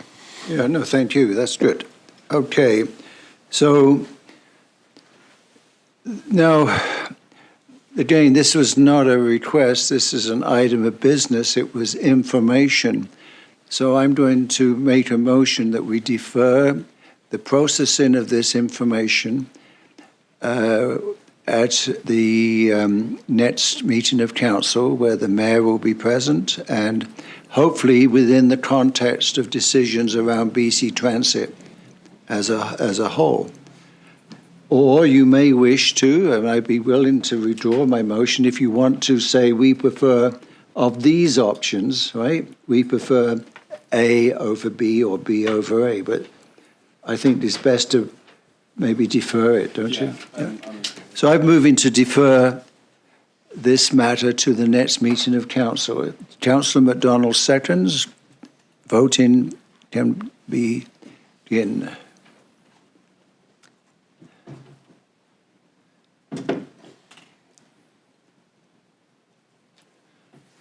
Okay, still in progress.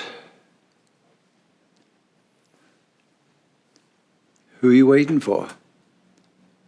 Saying that nobody has voted. We'll just restart it. It's lying. Machine is lying to you. Okay, carried. One more. Charlie, have you voted? You didn't. Yeah, I did. First time. Oh, maybe. Mine's a little hesitant. I don't know. I mean, it's not as if I voted no and it's not used to the no button. I mean, it's... So the chief, something I always look forward to, the Chief Administrative Officer operational update. Good afternoon. Glad you look forward to it. A couple quick updates. Water, we'll start there. We had watershed staff out in the watershed last week, some snow surveys and whatnot. So everything looks pretty good. I think one station had over 50 centimeters of snow still at it. The other one was less than that, but The story is that we've got a decent snowpack. It's a slower melt. These are all good things for us. Greater opportunity for it to be a little bit more managed and for us to be able to take advantage of that runoff. Comparatively, I think last year I remember flying down to Vancouver about this time and looking, and there was absolutely no snow in the watershed. So this is a plus. The province put out their snow survey, our snowpack survey, I think last week as well. The Northeast is around 130, 140% of normal, so that's really positive as well. So the region that is needed at the most is probably in the best position. Comparatively to places like the Okanagan and the island, I think that is extremely low, very low in snowpack. So that's good. As we are going through our spring melts here, obviously we've got lots of water steaming issues. Water creates pothole issues. So we have crews on that. Just ask people are patient because it does take some time, and especially if things cool off again at night, we end up back sometimes in the same spots we were yesterday, re-steaming. So we've got people on that, but as things crop up, if people can report potholes, that would be helpful because we may not be aware. That always can happen as well. People will be anxious for us to get out and start sweeping the streets, but that's going to take a little bit for us to get caught up on a few other things and for the weather to warm up a little bit before we get out there. But I'm as anxious as everybody else to start to see that cleanup happen, and it will come soon enough. That's about all I had to touch on unless there's any specific questions. Councillor.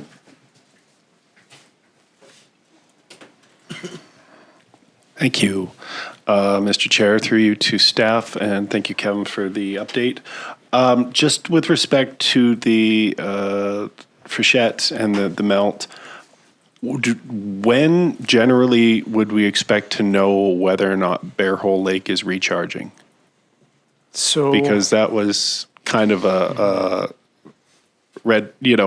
holy moly moment last year for the first time in how many years Bear Hole Lake didn't recharge. So when would we expect, or what would be the normal course of that happening and knowing whether it is happening?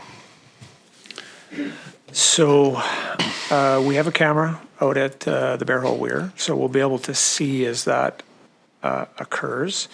I'm just taking a quick look to see. I mean, I think it's still winter out there. Mm-hmm. So we're probably a month away from starting to get a sense whether that starts to recharge.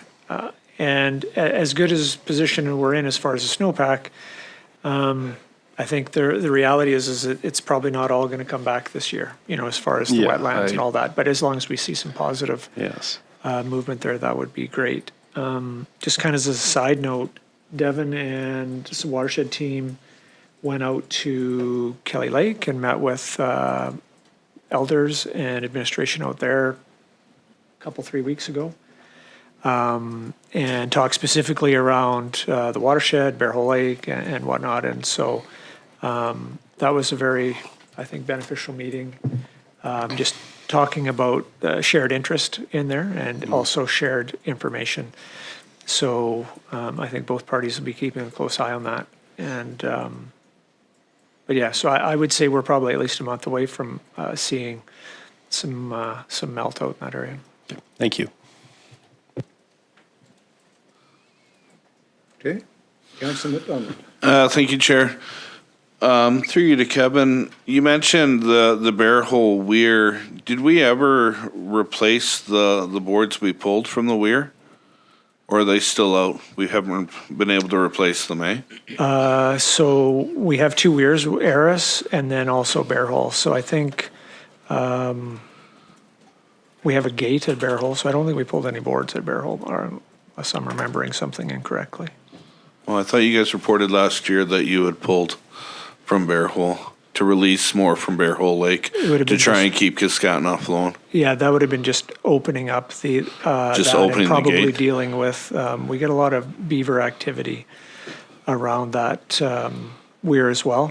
They like to plug that off, so that may be what it was. Okay. Okay. Yeah, that's all my questions. Thank you. Yeah. Okay. So the diary, no, nothing for the diary. Have a motion concerning the receiving of the consent calendar. Moved to Councillor Earl, seconded Councillor Kaempf. Let's vote on that. Oops.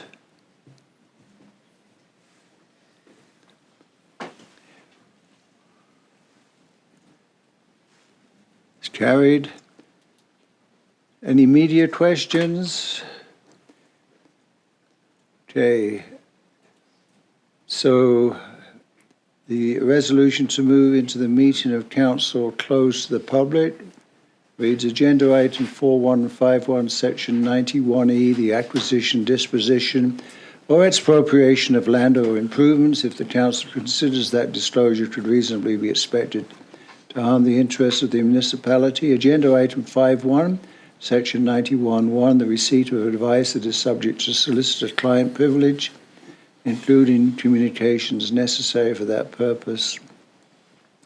Agenda item 6.1, section 91, section C, labour relations and other employee relations, and section 91K, negotiations and related discussions respecting the proposed provision of a municipal service that are at their preliminary stages, and that, in the view of the council, could reasonably be expected to harm the interests of the municipality if they were held in public. Councillor Sudnick, Councillor Apollonio may vote. And we'll now reconvene into the in-camera meeting.